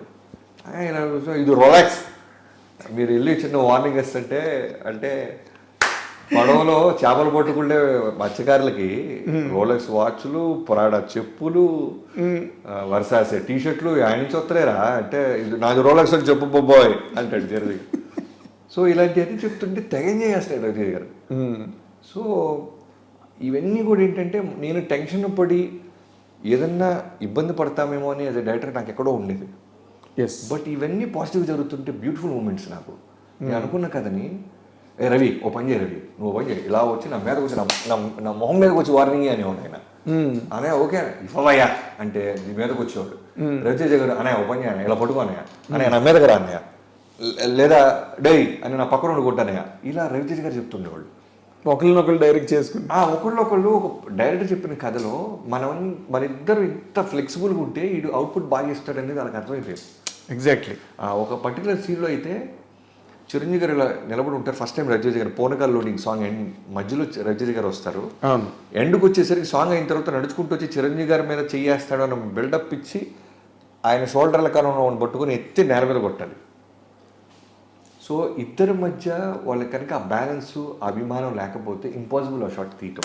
ఎగ్జాక్ట్లీ. వాళ్ళిద్దరి మధ్య ఆ గ్రావిటేషన్ కనుక లేకపోతే సీన్ పండదు అసలు. నేను ఎంత రాసుకున్నా సరే వాళ్ళ రియాక్షన్లో బట్టి నేను షాట్ మారాలి. పొజిషన్ చిరంజీవి గారు ఇటుపక్క ఉంటే ఆ రౌడీని ఇటు పెట్టాల్సి వచ్చేది. సో ఇవన్నీ మారిపోయాయి అన్నీ. అవును తర్వాత చిరంజీవి గారు లాక్కొని వచ్చి జీబు ఎక్కించేది ఉండదు. అవును. తర్వాత నువ్వు కూడా అని ఏలెత్తి మాట్లాడతాడు. నేనా నువ్వే రా అంటాడు. అవును ఆ తర్వాత జీప్ ఎక్కి బీడీ సిగరెట్ తాగుతుంటాడు రవితేజ్ గారు. అవును. సో అవన్నీ ఏంటంటే వాళ్ళు నేను రాసుకోవటం, నేను థాట్ లెవెల్లో తీసుకురావటం, వీటన్నింటికంటే ముందు వాళ్ళిద్దరు యాక్ట్ చేయటం చాలా ఇంపార్టెంట్. వాళ్ళు ఓన్ చేసేసుకుని వాడు ఎందుకు పైన కూర్చున్నాడు, నేను నిలబడి ఉంటే అనేది ఆయన నాకు ఎక్స్ప్రెస్ చెప్పినా నేను ఒక హీరో దగ్గర ఒక డైరెక్టర్కి అర్థమైపోద్ది. అవును చూసే పద్ధతిని బట్టి. ఎందుకంటే రవితేజ్ గారిని కూర్చోబెట్టి నేను తీసేస్తున్నా. బిఫోర్ చిరంజీవి గారు వచ్చే ముందు ఆయన జాలర్పేటకు వచ్చి రవితేజ్ గారు పైకి కూర్చొని సీడు తాగుతూ డేయ్ ఒక్కొక్కడికి తాట తీస్తా అని వార్నింగ్ ఇస్తుంటాడు. అవును. నాకు ఎంత ఫ్రీడమ్ లేకపోతే బిఫోర్ చిరంజీవి గారు నేను ఆయన అక్కడ కూర్చోబెడతా. కథ చెప్పినప్పుడు మీరు అక్కడ కూర్చుంటారు సార్ అనేది లేదు. స్పాట్లో కంపోజిషన్లో వచ్చింది ఒక డైరెక్టర్గా నాకు, ఈయన అలా ఉండాలి, ఆ స్థాయిలో కూర్చోవాలి, చిరంజీవి గారి కింద నిలబడి ఉండాలి. ఎందుకంటే ఈ క్యారెక్టర్ కొన్ని సీన్ల తర్వాత చనిపోబోతున్నాడు. అవును. నేనంత మాసీగా, ఎంత అగ్రెసివ్గా, ఎంత హానెస్ట్ ఆఫీసర్ చూపించకపోతే ఆ డెత్ పండదు. సో మ్యాక్సిమం అండర్లైన్స్ రవితేజ్ గారికి చేస్తూ ఉండేవాడిని. చిరంజీవి గారు కానీ స్పాట్కి ఈయనకి 7కి చెప్పాం రవితేజ్ గారికి, ఆయనకి 10 o'clock చెప్పాం. ఈ 2 hours రవితేజ్ గారితో నేను అది తీసేస్తాను ఆల్రెడీ. రావటం, జాలర్పేటలో అందరినీ వార్నింగ్ ఇవ్వటం, ప్రకాష్ రాజ్ చేసే ప్రకాష్ రాజ్ గారు టీషర్ట్ ఇప్పదీయటం అన్నీ. చిరంజీవి గారు వచ్చేసరికి దూరం చూసి అడి అమ్మ రవి భలే ఉన్నావురా ఆడ కూర్చొని ఉంటే అంటాడు. ఇలా అమ్మ బావిగా సేఫ్. ఇలా ప్రతి మూమెంట్ ఆ సినిమాలో నేను అనుకున్న ప్రతి మూమెంట్ క్యాప్చర్ చేయటం, ప్రతిదీ చేరిసిన మూమెంట్, ప్రతిదీ స్పెషల్ మూమెంట్ నాకు. గ్రేట్. చాలా you are very very very lucky director. నిజంగా అంటే ఇది నేను ఈ సీను ఎలా చేయాలి అసలు వీళ్ళిద్దరిని పెట్టి అని ఇబ్బంది పడిపోయిన సీన్ ఒక్కరోజు లేదా? ఒక్కరోజు లేదు. ఇన్ఫ్యాక్ట్ నేను ఎంత కాన్ఫిడెంట్గా ఉన్నానంటే రవితేజ గారు చనిపోయే సీను సినిమాలోని యూఎస్బి. అవును. చాలా యూఎస్బి. అక్కడి నుంచి గ్రాఫ్ మారిపోద్ది. అవును. కథ అనుకున్నప్పుడు నాకు తెలుసు, వాళ్ళకి నేరేషన్ ఇస్తున్నప్పుడు నాకు తెలుసు, డెవలప్ చేసిన తర్వాత కూడా అదే పైగా థియేటర్లో ఎలా ఉంటుందో తెలుసు. నేను ఎప్పుడు కూడా అదే అంటాను నా రైటర్స్తో కానీ, నా కింద అసిస్టెంట్ రైటర్లతో కానీ ఎప్పుడు ఏమంటానంటే, మనం గొప్ప చరిత్రలు ఏమి రాయలేము, నేనేం తీయట్లేదు, అది మనకు తెలియాలి. వండర్స్ ఏం తీయట్లేదు మనం, స్పీల్బర్గ్ లాగానో ఇంకోటి ఇక వరల్డ్ క్రియేట్ చేయట్లా. నేను తీసే సినిమా ప్రొడ్యూసర్కి డబ్బులు రావాలి, 100% డబ్బులు రావాలి. 2 థియేటర్లో స్క్రీన్ మనం చూస్తూ ఉండాలి. నేను రాస్తున్నప్పుడైనా, షూట్ చేస్తున్నప్పుడైనా శ్రీరాములు థియేటరు, గోకుల్, ఈ 2 థియేటర్లే నా మైండ్లో ఉంటాయి. నేను కూర్చొని చూస్తున్నప్పుడు నాకు హై మూమెంట్ వస్తుందా లేదా అని చెక్ చేసుకో. మాస్ థియేటర్స్ 2 నాకు హై మూమెంట్ వస్తుందా లేదా అని. సో ఎక్కువ అది రిలేట్ చేసుకుంటుంటుంది. సో అలా రిలేట్ చేసుకునే ప్రాసెస్లో రవితేజ గారి డెత్ సీన్ అనేది ఏమన్నా తెలుసో తెలియకో మనం ఎగ్జిక్యూషన్ లెవెల్లోనో ఎక్కడో చిన్న చిన్న పొరపాట్లు జరిగిన ఈ డెత్ సీన్ కనుక నేను ఒళ్ళు దగ్గర పెట్టుకొని తీయగలిగితే సినిమా మొత్తాన్ని అది కాపాడేస్తుంది. ఎగ్జాక్ట్లీ. సో 5th ఫిల్మ్గా నాకు ఆ మాత్రం ఎక్స్పీరియన్స్ వచ్చింది. సో నేను ఎప్పటి నుంచి కోడేటర్కి ఏం చెప్పానంటే, సార్ ఆ ఒక్క డెత్ ఎపిసోడ్కి ఓన్లీ టాకీకి వాళ్ళిద్దరు మంచి ఆ బ్యూటీ క్యాప్చర్ చేయడానికి ఎమోషన్ని నాకు 2 days కావాలనేవాడు. బట్ రిలీజ్ డేట్ అనౌన్స్ చేసేసాం, సంక్రాంతికి రావాలి. August 20th నాన్నగారిది జరిగింది. అక్కడి నుంచి ఏమన్నానంటే, సోమరాజు గారిని కోడేటర్ ఉండేవాళ్ళు, అప్పాజీ అంటాం ఆయన, అప్పాజీ ఒక్కరోజు కూడా నన్ను గ్యాప్ ఇవ్వద్దు. ఎందుకంటే నాకు ఫాదర్ పోయిన పెయిన్ నాకు తెలియదు, నాకు టార్గెటే గుర్తు చేస్తుండు. చిరంజీవి గారికి మనం ప్రామిస్ చేసాం. ఎందుకంటే అంతకుముందు ఏమైందంటే, ఫస్ట్ దసరాకి అనుకున్నాం మేము, బిఫోర్ కొబ్బరికాయ కొట్టినప్పుడు సినిమా స్టార్ట్ చేసినప్పుడు. కానీ నవీన్ గారు వాళ్ళు అదే బ్యానర్లో బాలకృష్ణ గారి సినిమా అప్పుడు దసరా అనుకున్నారు. సో నవీన్ గారు చెప్పంగానే చిరంజీవి గారు ఓకే, బాలకృష్ణ గారి సినిమా మీరు దసరాకి వస్తున్నప్పుడు మీరు రావటం కరెక్ట్ కాదు, సంక్రాంతికి వెళ్ళిపోతాం నవీన్ అన్నారు. సో వాళ్ళకి వర్క్ అవ్వకపోవటం వల్ల వాళ్ళది సంక్రాంతికి పుష్ అయ్యింది. అవును. సో మేము సంక్రాంతి అనౌన్స్ చేసేసాం అప్పటికే. ఎస్. ఇంకా వెనక్కి వెళ్ళకూడదు, ఎందుకంటే వడ్డీలు పెరిగిపోతాయి నిర్మాతకి. అప్పటికే లాక్డౌన్ మోస్తున్నారు పాపం, చాలా చాలా జరుగుతున్నాయి మిగతా సినిమాల నుంచి చిరంజీవి గారు రావటం. అవును. సో అప్పటికి ఆచార్య రిలీజ్ అయిపోయింది, గాడ్ ఫాదర్ లూసిఫర్ రిలీజ్ అయిపోయింది. ఇక నెక్స్ట్ మాస్ సినిమా మనతో ఒకటే. పండగ అనేది ఇక వేరే ఆప్షన్ లేదు పుష్ చేయటానికి. అవును, పండగ సినిమాది. సో నేనేం చెప్పానంటే అప్పాజీ గారు ఒక పని చేయండి, ఒక్కరోజు నేను ఖాళీగా ఆఫీస్లో కూర్చోకూడదు. ఎందుకంటే ఈ సినిమా గురించి చిరంజీవి గారి గురించి అన్నప్పుడల్లా నాకు మా నాన్న గుర్తొస్తాడు. సో నేను వెళ్ళేటప్పుడే చెప్పేశా. అంటే ఇంకా బెస్ట్ అంటే ఏ కొడుకు ఇలా చెప్తాడో లేదు తెలియదు, కానీ 2 డేస్లో ఇలాంటి వార్త వస్తుందని నాకు అర్థమైపోయింది. కోమలో ఉన్నప్పుడు ఇదే రూమ్లో పిలిచి మా కోడేటర్ని ఎలా టాపిక్ స్టార్ట్ చేయాలో తెలియట్లేదు, చిన్న కళ్ళ నీళ్ళు వస్తున్నాయి. అప్పాజీ అదే రేపు ఎల్లుండో అంటున్నారు అంటే ఆయన క్యాచ్ చేయట్లా. ఏంటి డైరెక్టర్ గారు అంటున్నాడు. అదే రేపు ఎల్లుండో అంటున్నారు, ఏంటి అర్థం కావట్లేదు డైరెక్టర్ గారు. నా నోటితో నేను చెప్పలేకపోతే సరే రేపు ఎల్లుండో వినరాంది ఏదైనా వినాల్సి వస్తుంది అప్పాజీ. అలాంటిది ఏదైనా జరిగితే 3వ రోజు కార్యక్రమం అయిన వెంటనే నేను షూటింగ్కి రావాలి, ఇది ఒక్క హెల్ప్ చేసి పెట్టు. నేను ఫోన్లు కూడా అప్పటిదాకా మాట్లాడినాను, కానీ ఆయన ఏడ్ చేస్తున్నాడు. అర్థమైంది. అప్పుడు ఏడ్ చేస్తున్నాడు చేతులు పట్టుకొని. ఏమవుతుంది నాన్నగారికి అంటే అని అంటాడు. అప్పాజీ ఇప్పుడు నన్ను ఎమోషన్ చేయొద్దు, మన పనులు ఉన్నాయి, మనం మాటిచ్చాం చిరంజీవి గారికి సంక్రాంతికి వస్తామని, ప్రొడ్యూసర్స్కి మాటిచ్చాం. ఆ మాటకి ఈ ఫాదర్ లేని పెయిన్ నాకు తెలియకూడదు. నువ్వు అంత తిక్కగా షెడ్యూలే, నువ్వు ఏం చెప్తే అది తీస్తా అని ప్రిపేర్ అయ్యాను. వెళ్ళాను, వచ్చిన దగ్గర నుంచి షూటింగ్ స్టార్ట్ చేసాం. ఇలా వెళ్తున్న ప్రాసెస్లో ఫైనల్గా ఒక రోజు అయినా డైరెక్టర్ గారు ఒక విషయం చెప్పాలి మీకు అన్నారు. ఏంటి అన్న, అదే టైట్గా షెడ్యూల్ వేసాం, రవితేజ గారిది డెత్ సీను మనకి 1 డేనే వేయగలిగాను, 2 డేస్ సెట్ అవ్వట్లేదు అన్నారు. సరే అయితే వేరే ఆప్షన్ లేదు కదా. లేదు సరే ఆ 1 డే కాస్త ఏమైపోయింది, ఫైట్ పెండింగ్ మధ్యాహ్నం దాకా వెళ్ళిపోయింది. ఓకే, ఎక్స్టెండ్ ఫుల్ డే చనిపోయే 2 డేస్ తీయాలి నేను. ఆ ఎమోషన్ని నేను ఫీల్ అవ్వాలి, వాళ్ళిద్దరూ ఫీల్ అవ్వాలి, దాన్ని ప్రాపర్గా మూమెంట్ని క్యాప్చర్ చేయాలి, దాన్ని చూసుకోవాలి అన్న నేను 1 డేకి వెళ్ళింది. 1 డే నుంచి హాఫ్ డే 2:30 వరకు నాకు ఫైటే సరిపోతుంది. ఇప్పుడు వదిలేస్తే మళ్ళీ నేను ఇంక తీయలేను. అవును, ఇది ఆల్మోస్ట్ డిసెంబర్ బిగినింగ్లో, జనవరిలో రిలీజ్ అయింది. అవును, డిసెంబర్ బిగినింగ్. ఇప్పుడు కూడా మనం షూట్ చేసి ఇవ్వకపోతే సీజీలని, సినిమా కాపీ అని, ఆర్ఆర్ అని, టూ మెనీ థింగ్స్ దానికి రిలేట్ అయి ఉంటాయి. అవును, ఈ హాఫ్ డేలో తీయాలి. హాఫ్ డే అంటే 2:30 అయింది. చిరంజీవి గారు రవితేజ గారు, అబ్బాయి నువ్వు కాన్ఫిడెంట్ అయితే కావాలి, లేదంటే ఇంకో రోజు ఏదన్నా ప్లాన్ చేద్దాం డేట్స్ అది అంట. వినటానికి బాగుంది, బట్ డైరెక్టర్గా ప్రాక్టికల్గా వర్కౌట్ అవ్వట్లా. సరే ఓ పని చేద్దాం, ప్రొడ్యూసర్స్ మనోళ్ళే, రేపు నిజంగా నేను తీసి బాగాలేదంటే ఏదో ఒకటి చేసి మళ్ళీ వాళ్ళిద్దరిని ఇవ్వగలరు. పైగా ఇద్దరితో ర్యాపో నాకు బాగుంది, ఏదో విధంగా ఒక డే తీయచ్చు అని నమ్మకంతో ఆ చనిపోయే సీన్ని స్టార్ట్ చేస్తే లైటింగ్ లిటప్ చేసి స్కార్పియో చుట్టూ గ్రీన్ మ్యాట్లు కట్టి 4:30 అయింది. లైట్ పోవటానికి 1.5 hour ఉంది టైం. 2 days తీయాలనుకునే ఎమోషన్ 1 డేకి వెళ్ళి 1 డే నుంచి హాఫ్ డే వెళ్ళి ఫైనల్గా లిటప్ చేసేసరికి 1.5 hour ఉంది చేతిలో. సరే ఇద్దరిని కూర్చోబెట్టాను. సెట్ అందరికి కథ తెలీదు. జనరల్ యూనిట్ ఎలా ఉంటారంటే మీకు తెలిసిందే, వాళ్ళు ఫ్రెషర్స్, వాళ్ళు యాజ్ అన్ ఆడియన్స్గా వాళ్ళకి స్క్రీన్ ప్లే ఆర్డర్లో మన సినిమా తీయం కదా షూటింగ్. అవును, ఓ రోజు ఇంటర్వల్ తీస్తాం, ఓ రోజు క్లైమాక్స్ తీస్తాం, ఓ రోజు ప్రీ ఇంటర్వల్ తీస్తాం, ఓ రోజు సాంగ్ తీస్తుంటాం.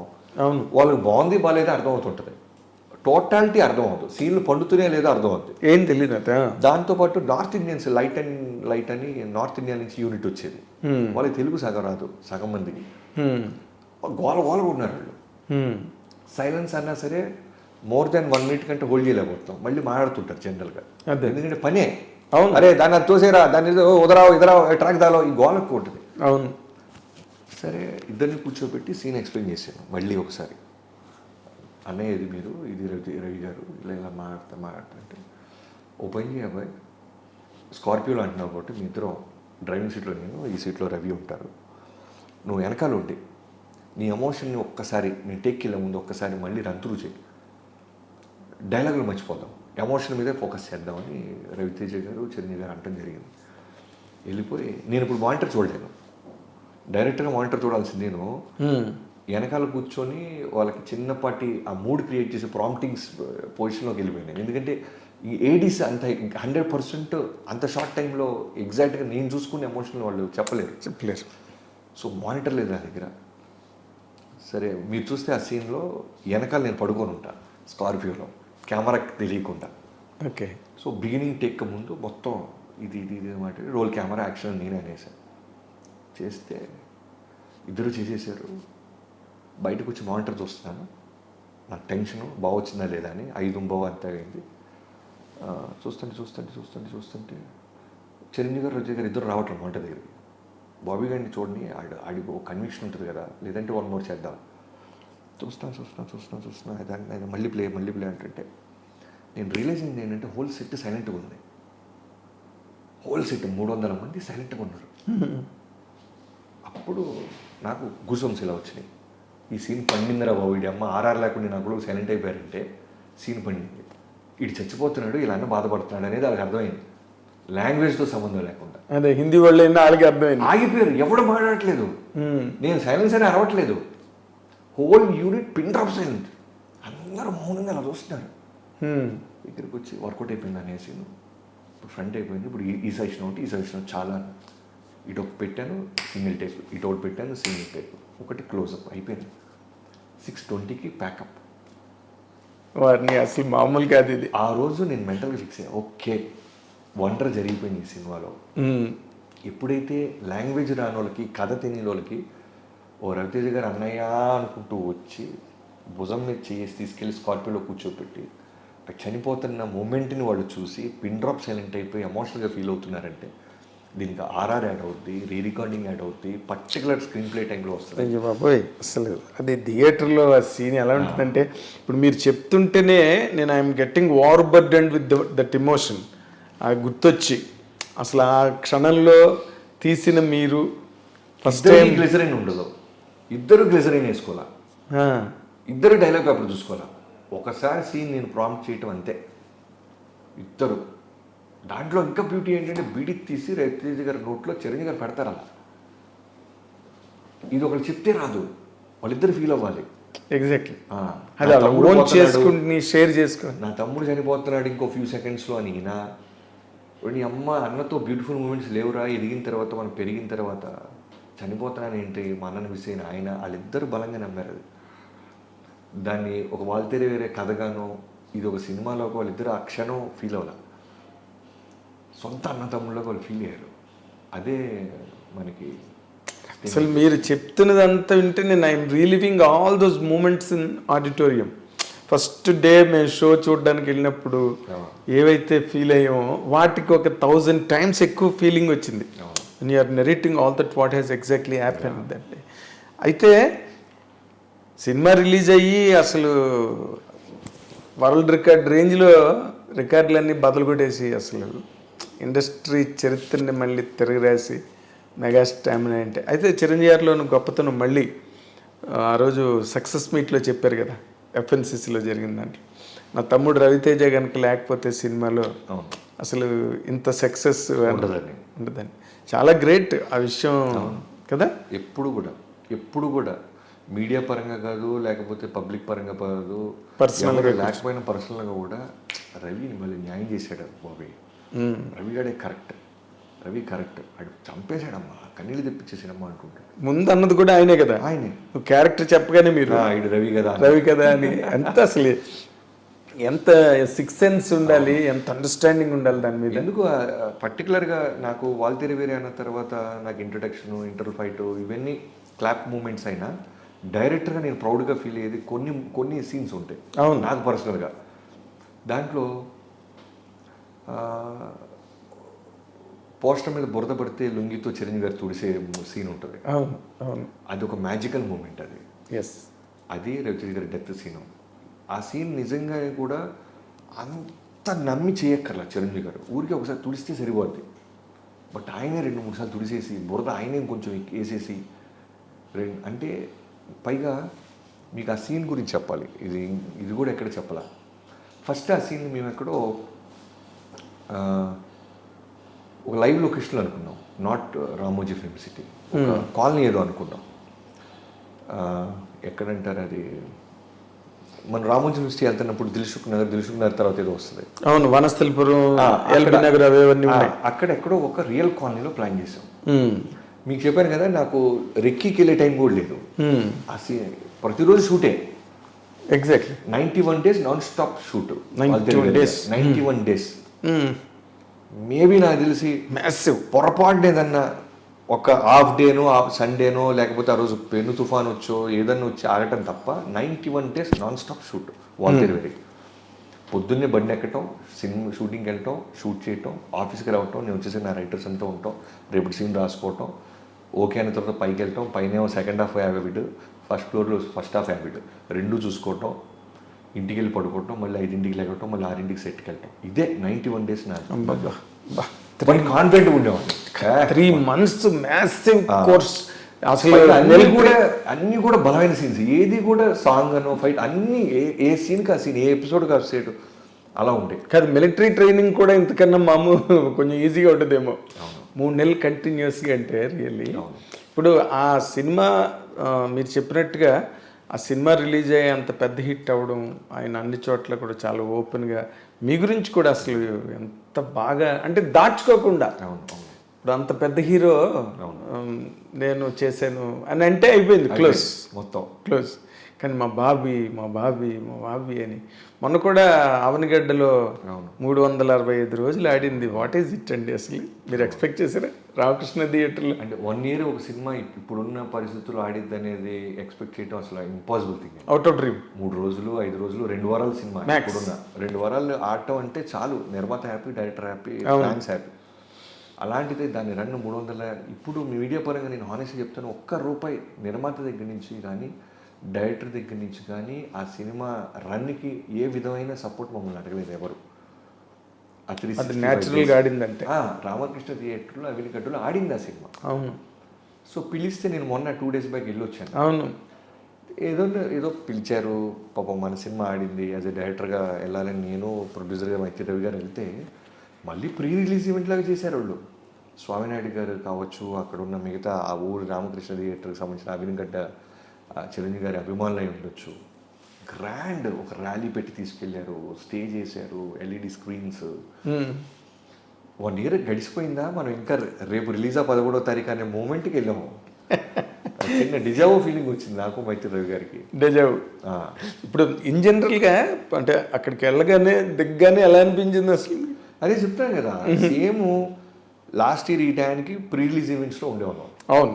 13 రిలీజ్ అంటే 8వ తారీఖు 9వ తారీఖు అలా జరుగుతూనే ఉన్నాయి. ఒకటి వరంగల్లో, ఒకటి వైజాగ్లో, ఒకటి హైదరాబాద్, ఇలా జరుగుతుండే. అలాంటి మూమెంట్లో ఉన్నావా ఏంటి?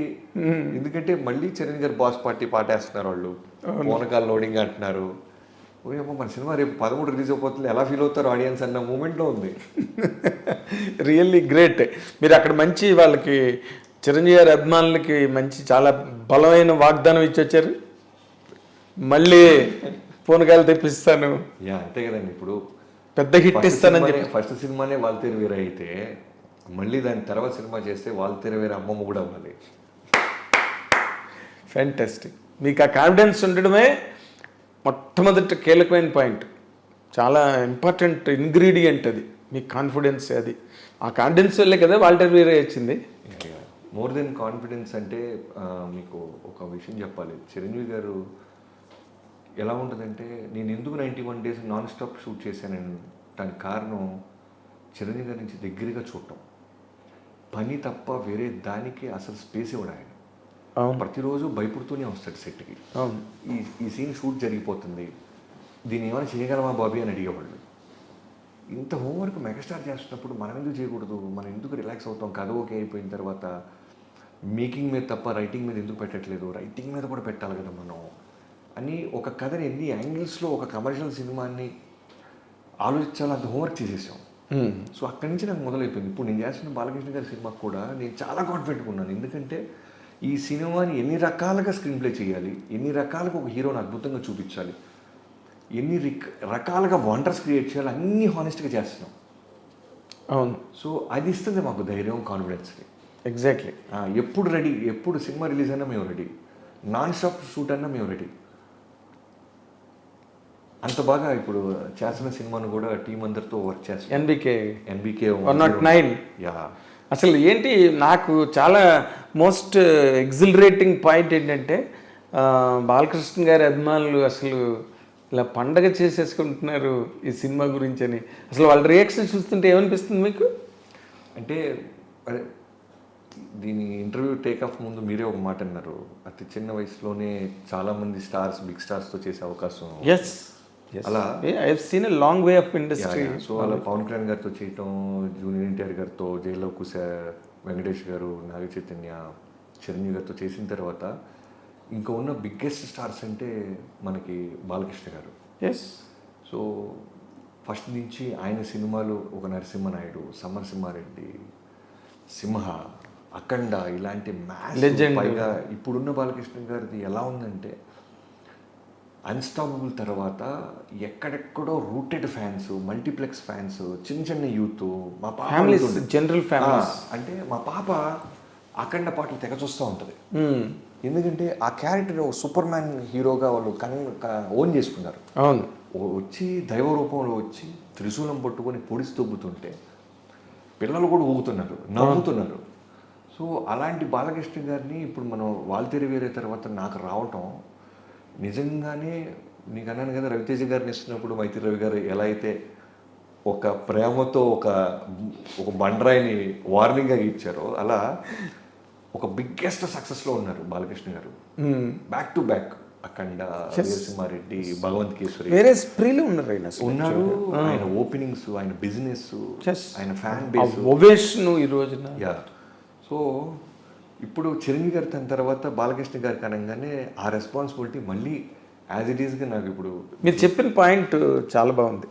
ఎందుకంటే బాలకృష్ణ గారికి ఉండే బీసీ అభిమానులు, బీసీ సెంటర్స్, మామూలు మాస్ థియేటర్స్ ఇవన్నీ ఉండగా ఈ అన్స్టాపబుల్ వచ్చిన తర్వాత ఈ బికేమే. మీరు మంచి మాట అన్నారు. నేను ఈ కథ రాసినప్పుడు నా ఫస్ట్ మేము ఒక వర్త్ లాగా తీసుకుంది ఏంటంటే, ఫస్ట్ లైన్ మేము స్క్రిప్ట్ రాసినప్పుడు బాలకృష్ణ గారితో project take off before, Balakrishna గారికి ఉండే మ్యాసివ్ బీసీ సెంటర్ అభిమానులు ఓట్ బ్యాంక్ లాగా fan base as it is ఉంటుంది. మాస్ థియేటర్స్ బాబీ తీసినా ఇంకా ఎవరు తీసినా ఆ ఫ్యాన్ బేస్ వస్తుంది. అది బ్యాంక్, అది బ్యాంక్. మనం ప్రత్యేకంగా, సో నేను యాజ్ ఎ డైరెక్టర్గా బాబీ అనేవాడు ఒక ఎక్స్మార్క్ క్రియేట్ చేయాలంటే అన్స్టాపబుల్ ఫ్యాన్ బేస్ని కూడా నేను తీసుకురావాలి, మల్టీప్లెక్స్ ఫ్యాన్ బేస్ని నేను తీసుకురాగలిగితే ఆయన ప్రీవియస్ సినిమాల కన్నా మన సినిమా గొప్పగా కనబడుతుంది, ఎక్కువ స్కోర్ చేస్తాను. అంటే రికార్డ్స్ అని నేను మాట్లాడను, ఎక్కువ థియేటర్ రిలీజ్ అని నేను మాట్లాడను. బట్ ముందు సినిమా కన్నా మన సినిమా ఏం చేసాం, మనం ఏం పీకామని మాట్లాడుకుంటే మల్టీప్లెక్స్ యూత్ని, యంగ్స్టర్స్ని విజిలేపించాలి. బాలకృష్ణ గారు ఫైట్స్ చేస్తే చూసాం, బాలకృష్ణ గారు ఎమోషన్ చేస్తే చూసాం. ఎందుకంటే 100 సినిమాలు పై చేసేసాడు ఆయన కూడా. అవును. సో కత్తి మీద సాము చిరంజీవి గారితో బాలకృష్ణ గారితో చేయటం అనేది కత్తి మీద సాము. ఎందుకంటే అన్ని అవతారాలు చూసేశారు ఫ్యాన్స్. అవును. కొత్తగా నేను కథ చెప్పలేను. అవును. ఓన్లీ థింగ్ ఏంటంటే వాళ్ళకున్న క్వాలిటీస్ అన్నీ ఉంచుతూ బాబీ అనేవాడు ఇది కూడా చూపించాడు అనేది నేను ఏం చేయగలను అనేది హోంవర్క్ ఎక్కువ చేసాం. ఇది కూడా ఆల్మోస్ట్ మేము ఫిబ్రవరి ఎండింగ్ నుంచి మొదలెడితే మొన్న మేము స్టార్ట్ చేసేదాకా ఆల్మోస్ట్ 8 నెలల కష్టం మాది. ప్రతిరోజు వర్క్ చేస్తూనే ఉన్నాం. గారి కెరీర్లో వాల్తేరి వేరే అనేది ఎంత బ్యూటిఫుల్ చెరిషింగ్ మూమెంట్గా అందరూ మాట్లాడుతున్నారో, బాలకృష్ణ గారితో కూడా బాబీ గారు ఇంత గొప్ప సినిమా తీసేసాడా అని అందరూ మాట్లాడుకోవాలనే ఒక స్వార్థం ఉంది నాకు. ఎక్కడికి వెళ్ళినా సరే అమ్మ బాలకృష్ణ గారిని ఈ యాంగిల్ ఎలా పట్టావు నువ్వు అనాలి. ఎగ్జాక్ట్లీ. ఇప్పుడు మీరు చాలా కొత్తగా అనిపించిన మాట అది. ఏది, మీరు ఒక ఎడ్జ్ తీసుకున్నారే అన్స్టాపబుల్తో. ఆయనకి he became a drawing rooms hero, A bedrooms hero.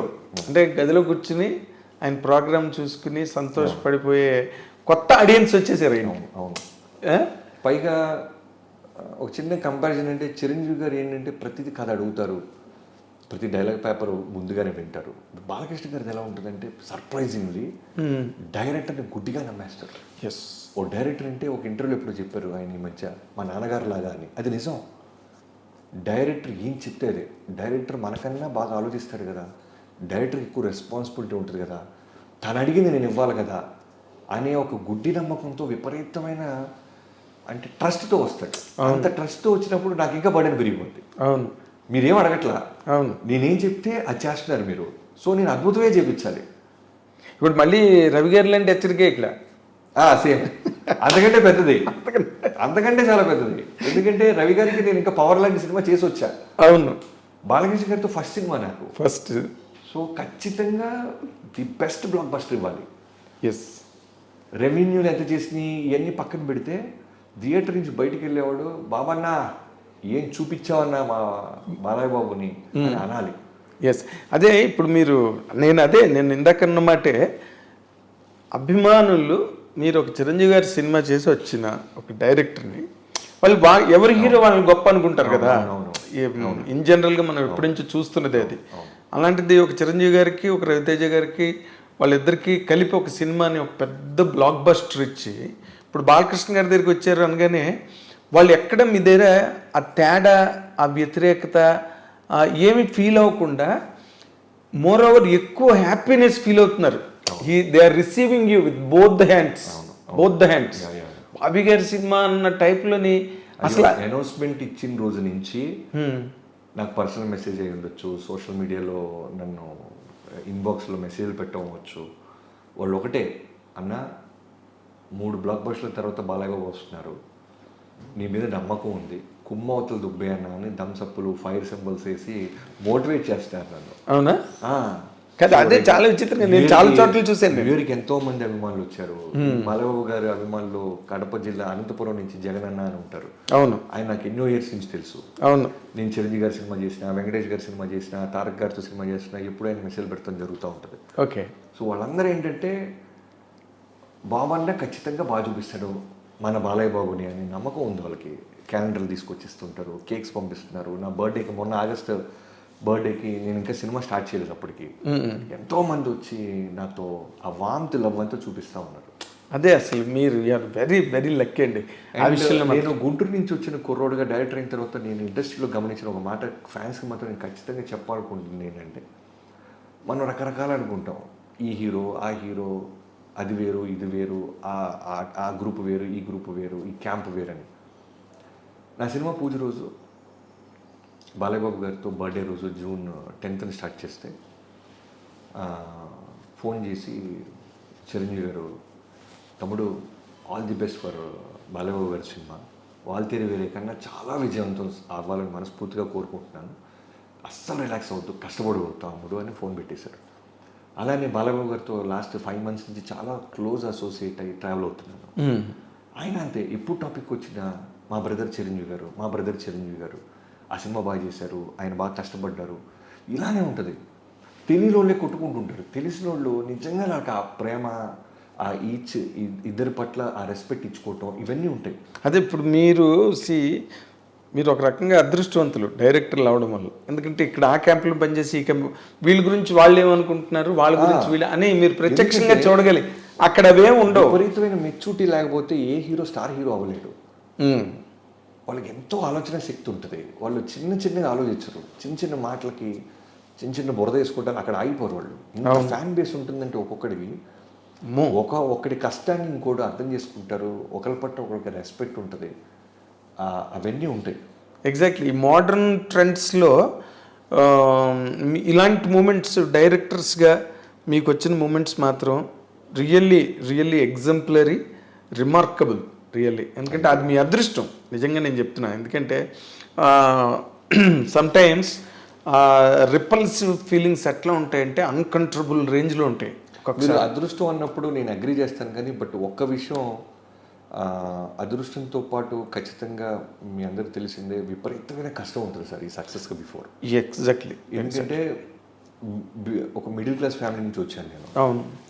రాగానే జాబ్ దొరికేసింది చిన్నగిష్టి గారి దగ్గర. పొద్దున్న టిఫిన్ పెట్టేవాళ్ళు, మధ్యాహ్నం వర్క్ ఉంటే భోజనం పెట్టేవాళ్ళు. కొన్ని రోజులు నైట్ ఫుడ్కి బయటికి వెళ్ళి తినాలి మనం. అప్పటికి శాలరీ పొజిషన్కి వెళ్ళలేదు నేను. ఇంట్లో డబ్బులు అడిగితే ప్యానిక్ అవుతారు, ఏంటి పాపం ఇంకా సెటిల్ అవ్వలేదా వీడు, డబ్బులు పంపిస్తుంటే అని. ఇంకా ఆ థాట్ ఇవ్వకూడదు. నేను డబ్బులు ఇంట్లో తీసుకోకుండా నేను గెలవాలి అనేది మొండిగా ఫిక్స్ అయిపోయాను. సో అడగలేము ఇంట్లో, ఎవరి దగ్గరికి వెళ్ళి చేయి చాపలేము, సెల్ఫ్ రెస్పెక్ట్ ఉంటుంది. ఎస్పెషల్లీ మిడిల్ క్లాస్ మనలాంటి బ్యాచ్కి ఎక్కువ వస్తుంది.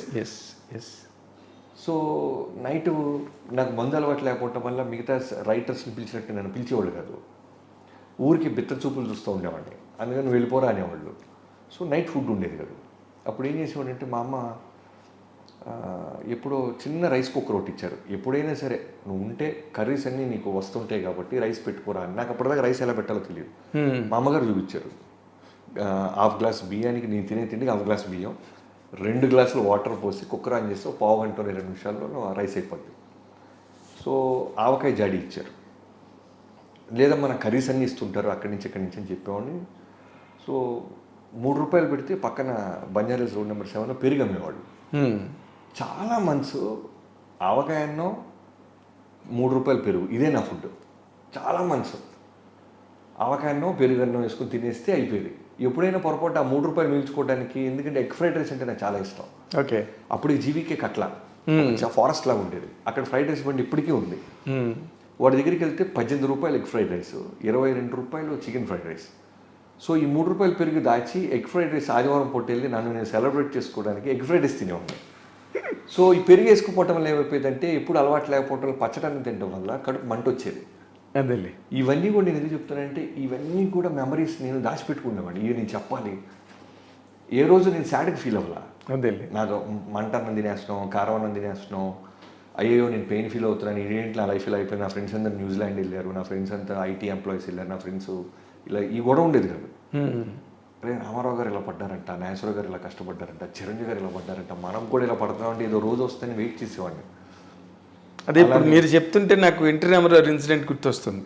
అక్కడెక్కడో మౌంట్ రోడ్లో రూపాయికి ఫుల్ ప్లేట్ నిండా పెడతారు పులిహోర, అంటే గుమ్మడి గారిని తీసుకుని నడుచుకుని అంత దూరం వెళ్ళేవారంట ₹1 కోసం అని చెప్పి. అలానే ఇప్పుడు ఇంత ఖరీదైన బట్టలు వేస్తున్నాను, షూ వేస్తున్నాను, కాస్ట్లీ కార్లు తిరుగుతున్నాను. ఇదే బాబీ 2006, 2007లో కూడా ప్యారడైజ్ దగ్గరికి వెళ్ళి ₹40 చొప్పున రోడ్డు మీద చొక్కా కొంటుండే నేను.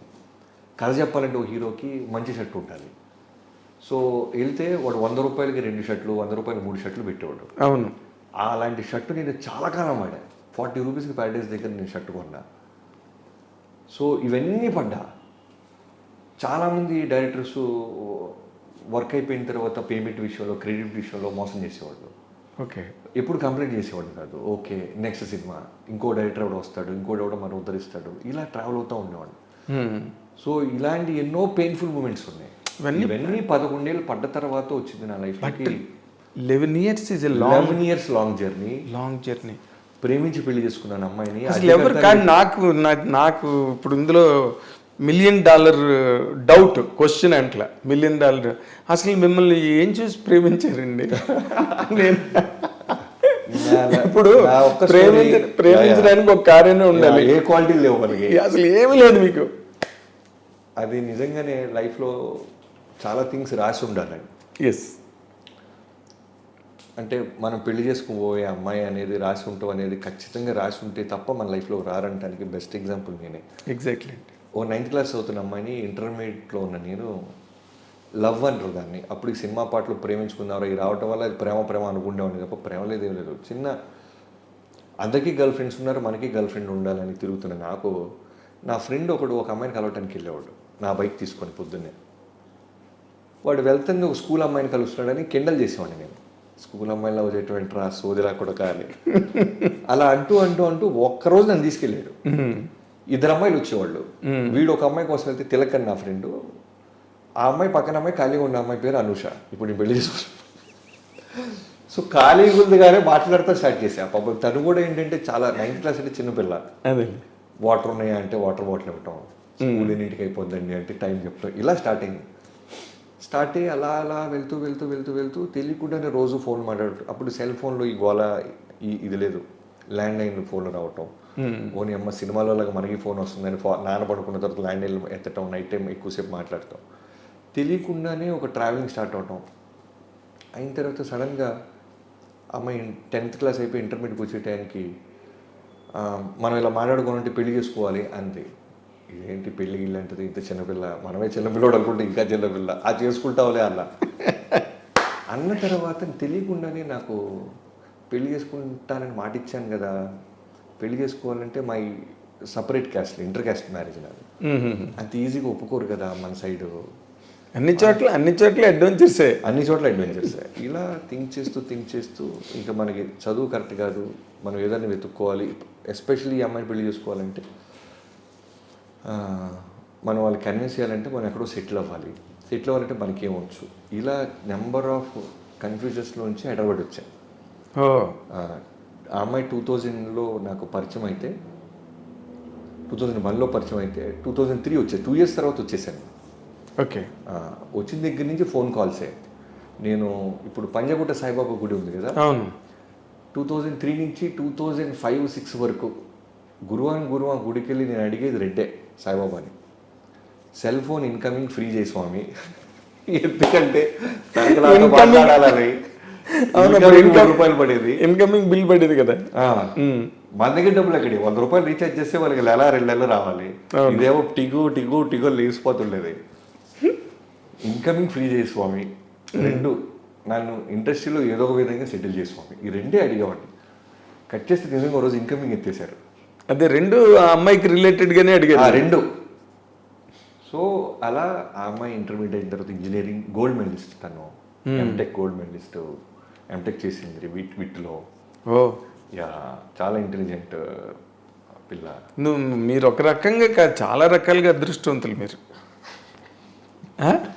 రాగానే పెద్ద పెద్ద హీరోలతో చేసి పెద్ద పెద్ద హిట్లు కొట్టేసి ఒక పక్కన, ఇంకో పక్కనేమో your wife being such a fantastic student, yeah, gold medal winner అంటే మాటలు కాదు కదా. రియల్లీ మీ మూమెంట్స్ మీ లైఫ్లో చాలా great. Your life is magazine of great moments. Thank you. Marriage అయిన నాటికి సెటిల్ అయ్యారా మీరు? ఏ లేదు. ఓ, 2 లక్షలు ఫ్రెండ్స్ దగ్గర తీసుకొని పెళ్లి చేసుకున్నా. ఆవిడకి దండం పెట్టాను ఫస్ట్ ఆఫ్ ఆల్. అవును, రైటర్గా కూడా, సోలో రైటర్ కూడా అవ్వాలా. అదే ఆవిడకి చెప్తున్నానమ్మా, మీకు నమస్కారం.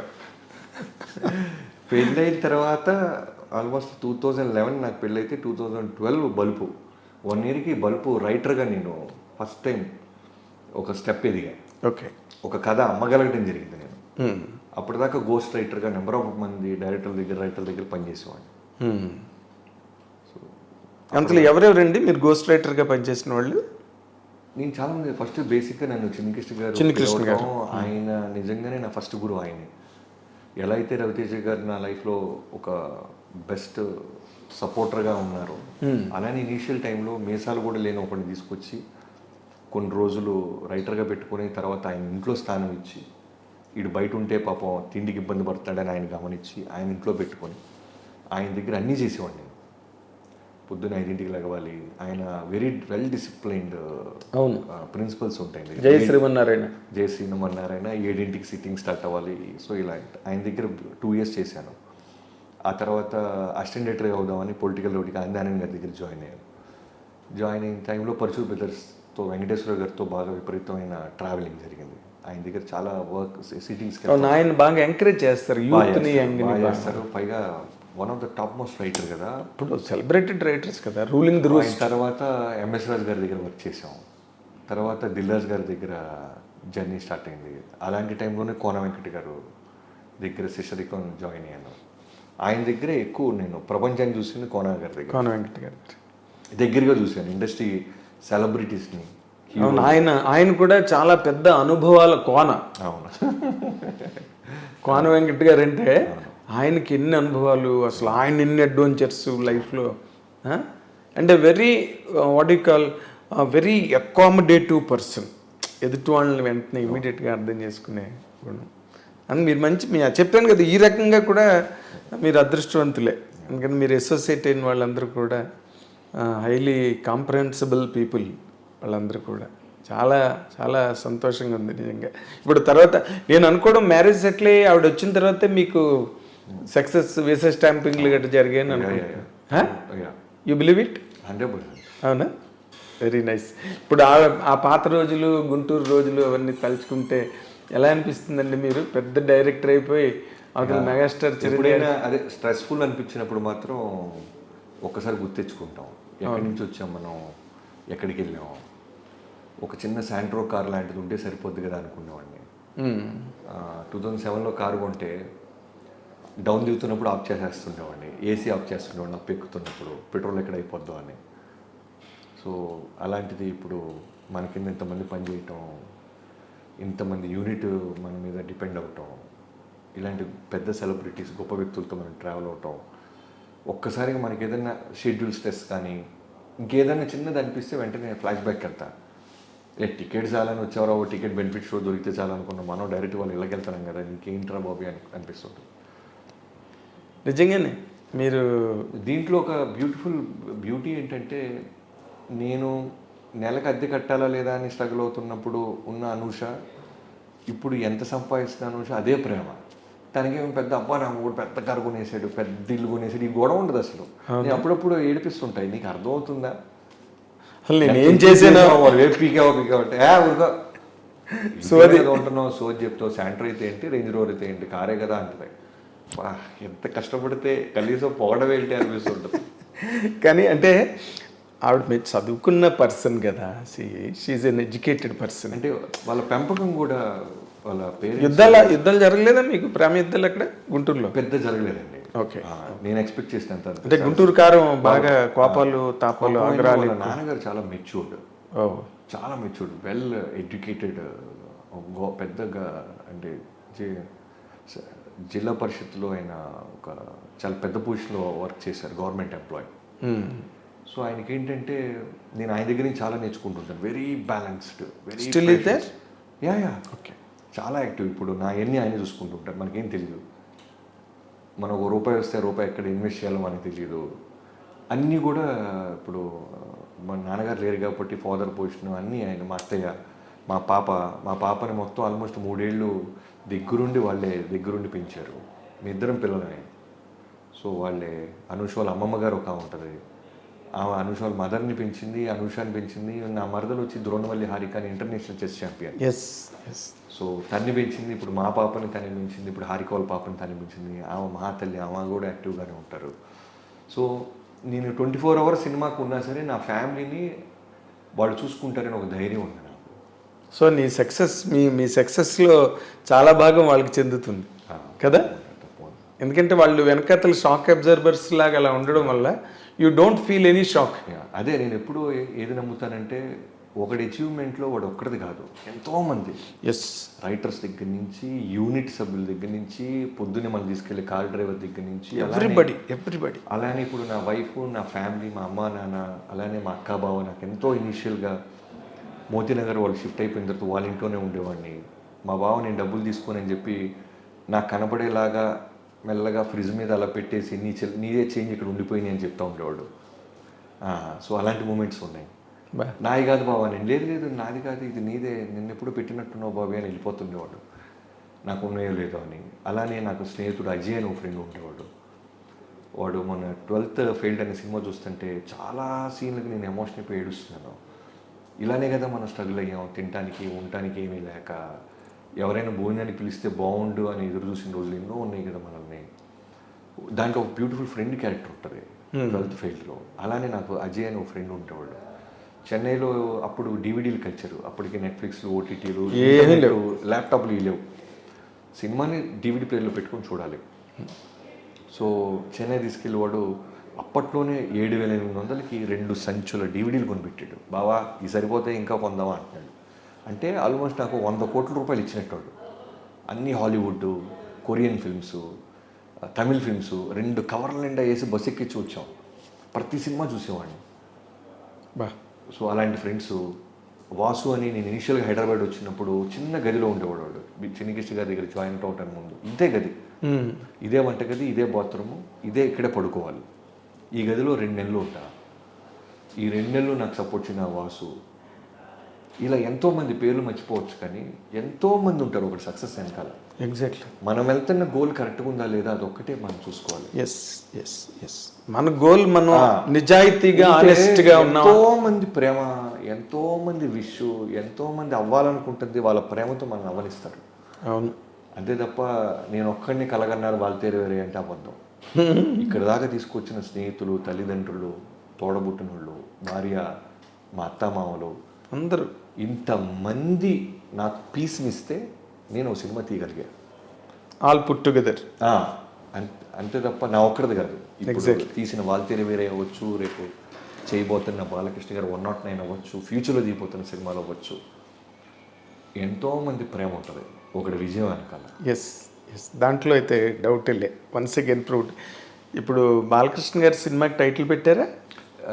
ఇంకా లేదండి. కన్స్ట్రక్టివ్గా ఏది లోకంలో 2-3 అనుకుంటున్నాం. త్వరలోనే ఒక మంచి డేట్ అనుకొని బ్లాస్ట్ చేస్తాం. అదే బాలకృష్ణ గారికి ముహూర్తాలు అవన్నీ చాలా ఆయన పట్టింపు ఆయనకి. అని అంటారు. బాగా దేవుణ్ణి బాగా నమ్ముతారు. దేవుడిని, మీ పంచాంగాలు, తిథులు, ముహూర్తాలు అట్లన్నిటి మీద ఆయనకి దేవుని రియల్ రెస్పెక్ట్ ఉంది. Real respect. హిందూయిజం మీద విపరీతమైన ట్రస్ట్ ఉంటుంది ఆయనకి. హిందూ ధర్మం మీద, పనిచేసే పని వర్కర్స్ మీద, వీటన్నిటి మీద విపరీతమైన రెస్పెక్ట్ ఉంటుంది ఆయన. అవునా? ఆ. మాకు ఎవరికి తెలియని ఒక కొత్త పాయింట్, హిందూయిజం మీద కూడా రెస్పెక్ట్. విపరీతం రెస్పెక్ట్. ఎలాంటి రెస్పెక్ట్ అంటే హిందూయిజం గొప్పది అనటం కాకుండా ఎంత గొప్పదో మొత్తం చదివేశాడు ఆయన. ఆయన బయట ప్రపంచానికి చెప్పకపోవచ్చు కానీ క్లోజ్గా మూవ్ అవుతుంది నాకు తెలుసు. అన్ని ధర్మాలు తెలుసు ఆయనకి. అవునా? అన్ని పురాణాలు తెలుసు, అన్ని శ్లోకాలు తెలుసు, సాంస్క్రిట్ తెలుసు. ఎక్కడ పుట్టింది హిందూయిజం, ఎక్కడ పాడైపోతుంది హిందూయిజం, ఏం చేయాలి హిందూయిజం, అన్నీ తెలుసు ఆయన. గుడ్ అంటే నిరంతర అంటారు కదా. అవును, నిరంతర విద్యార్థి.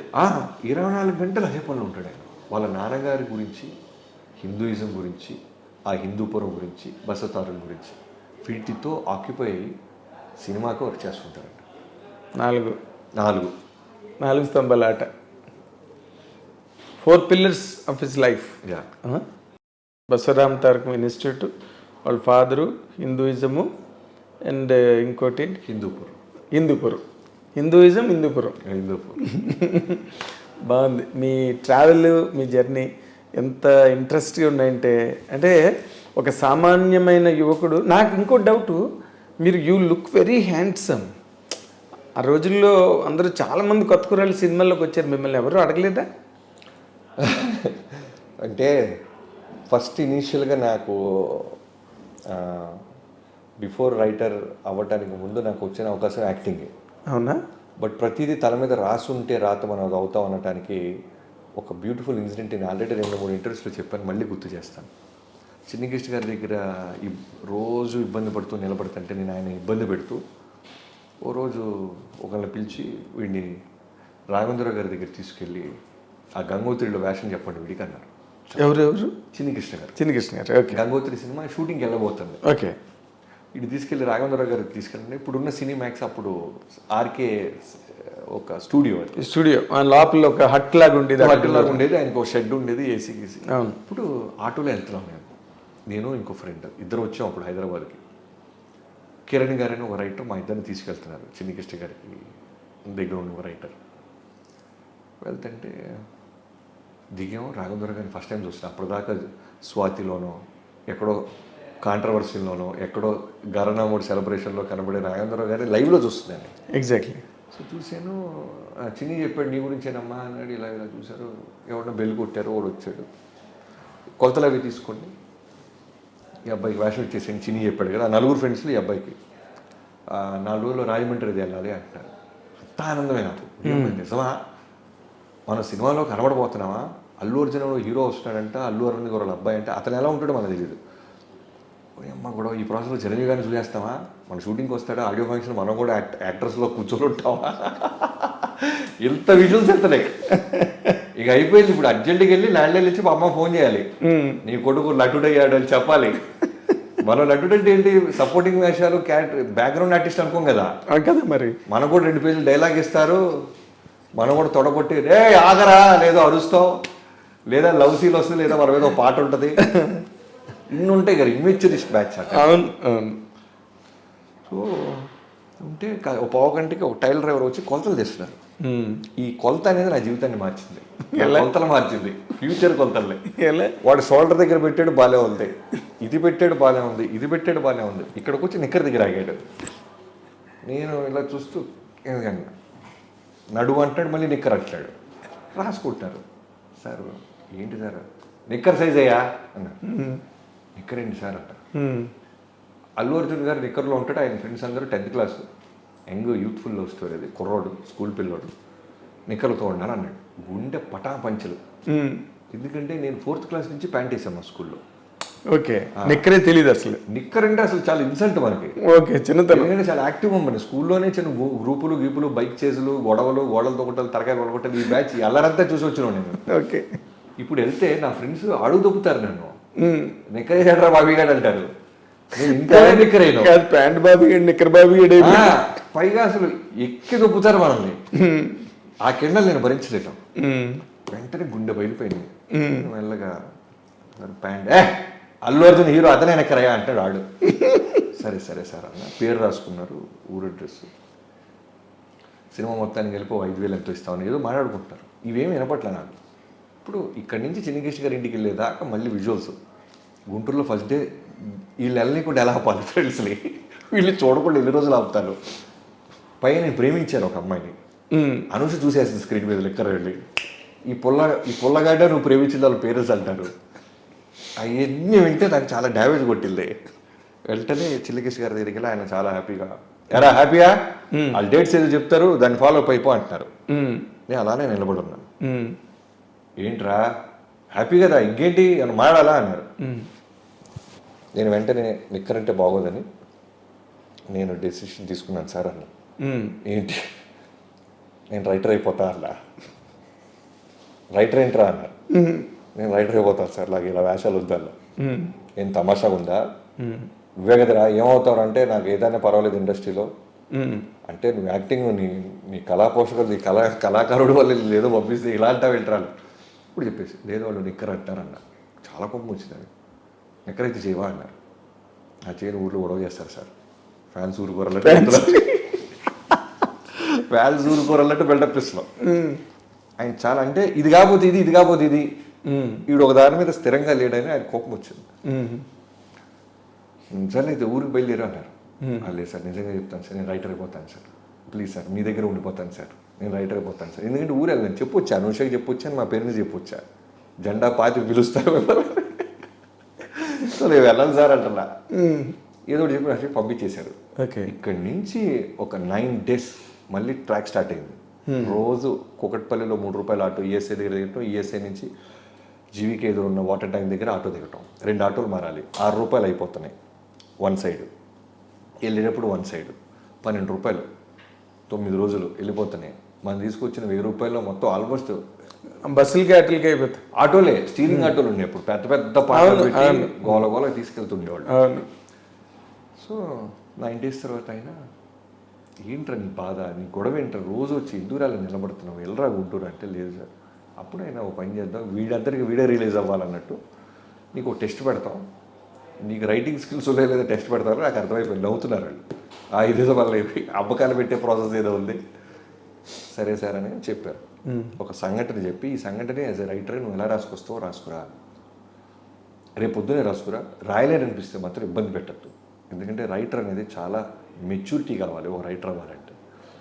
రైటర్ అంటే ఏమనుకున్నావురా అంటే మనకి పైగా తెలుగు సినిమాలు తప్ప తమిళ్లో విజయకాంత్ గారు సినిమాలు, ఎవరు కెప్టెన్ ప్రభాకర్ తెలుసు నాకు, విజయ్ గారి సినిమాలు తెలుసు.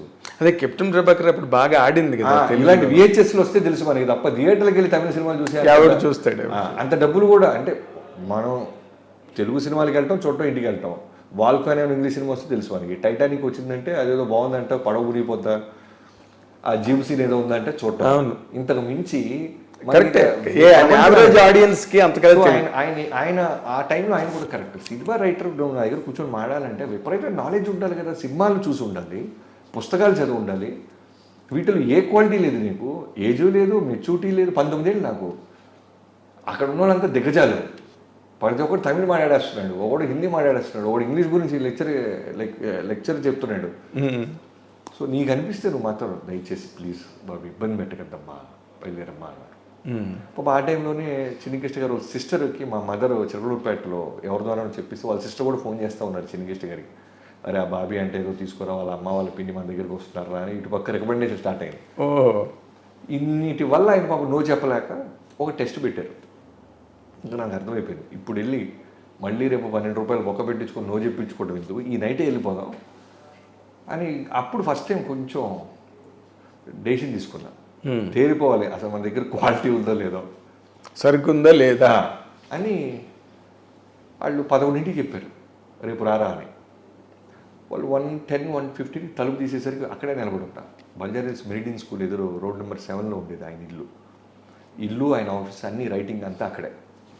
చూస్తే మనం కనబడ్డా ఆయన కోపంగా లోపలికి వెళ్ళిపోయారు. భోజనం చేసి రిటర్న్ వచ్చిన తర్వాత మళ్ళీ ఈ కిరణ్ గారు అనే రైటరు ఇందాక చెప్పిన వాళ్ళ లిస్టులో ఆయన కూడా నాకు ఏదో చాలా విధాలుగా పాపం మోరల్ సపోర్ట్ ఇచ్చారు, ఈ కిరణ్ గారు అనే రైటర్.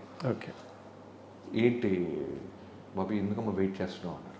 సార్ నాకు అర్థమవుతుంది మిమ్మల్ని ఇబ్బంది పెడుతున్నాను, నన్ను పంపి చేయడానికి మీరు ఏదో చేస్తున్నారని కూడా అర్థమవుతుంది. రేపు పొద్దున్న నాకు వద్దు సార్, నైటే బస్ బుక్ చేసుకుంటాను. ఆయన అన్న సీన్ని ఆలోచించుకొని రమ్మన్నారు. ఆ సీన్ ఒక 2 రకాలుగా అనుకున్నాను, నేను 2 రకాలుగా చెప్తాను.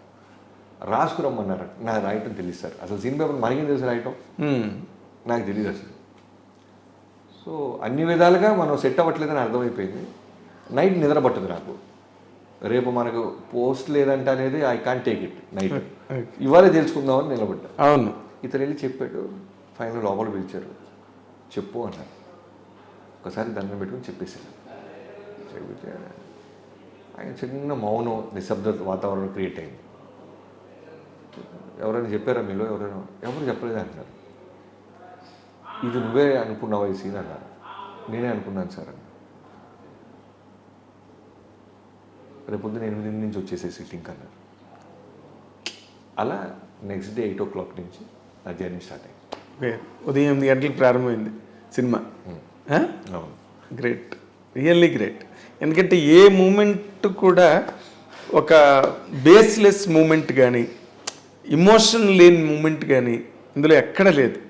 ఇది చిన్ని కృష్ణ గారి దగ్గరికి రావడం కానీ, ఆ తర్వాత మీ గర్ల్ ఫ్రెండ్తో మ్యారేజ్ కానీ, లేకపోతే ఆవిడ తాలూకా reactions after you once you grow up in life.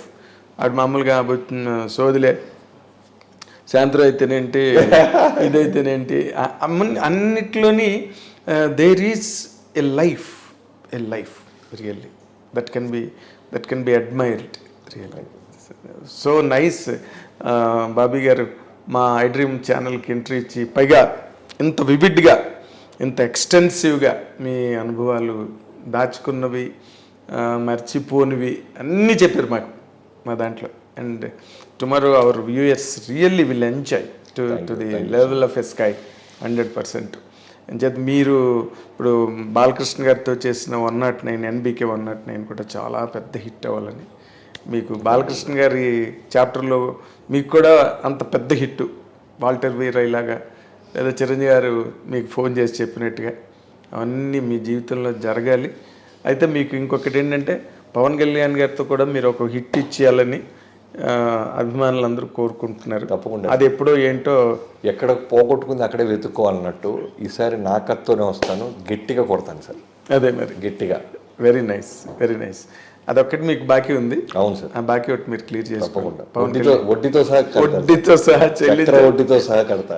చక్రవడ్డీ భూచక్రవడ్డీ అన్ని కలిపి. Very nice. పవన్ కళ్యాణ్ అభిమానులు కూడా దాని గురించి వెయిట్ చేస్తున్నారు. Really 1 or 2 3 4 5 people spoke to me also ఏదో ఒక సందర్భంలో. నన్ను అడుగుతుంటారు సార్. అవునా? Very nice, very nice, very nice. So we are very thankful అండి. Thank you for the gracious majestic interview. మళ్ళీ ఒకసారి నా ఫ్లాష్ బ్యాక్ నాకే గుర్తు చేసి నా చేత చెప్పించినందుకు. This is my dear viewers, ఇది the best and extensive interview of a genius director. Really ఇంత ఈ టైంలో థియేటర్లకి జనాలు వస్తారా రారా అనే ఒక సందిగ్ధావస్థలో సినిమా పరిశ్రమ కొట్టుమిట్టాడుతున్న టైంలో అసలు వాల్టర్ వీరయ్య లాంటి ఒక సినిమా ఒక సంచలన ప్రపంచాన్ని ప్రేక్షకుల మధ్యకి వదిలిన నిజంగా గొప్ప సంచలన దర్శకుడు బాబీ గారు ఈ రోజున మనతో ఇంతసేపు గడపడం, ఇన్ని అమూల్యమైన ఆసక్తికరమైన విషయాలన్నీ మనతో పంచుకోవడం, it's really great moment for I dream and as well as to me personally. Thank you. Watch and enjoy. Thank you very much. Please subscribe to I dream. అందరికీ సంక్రాంతి శుభాకాంక్షలు.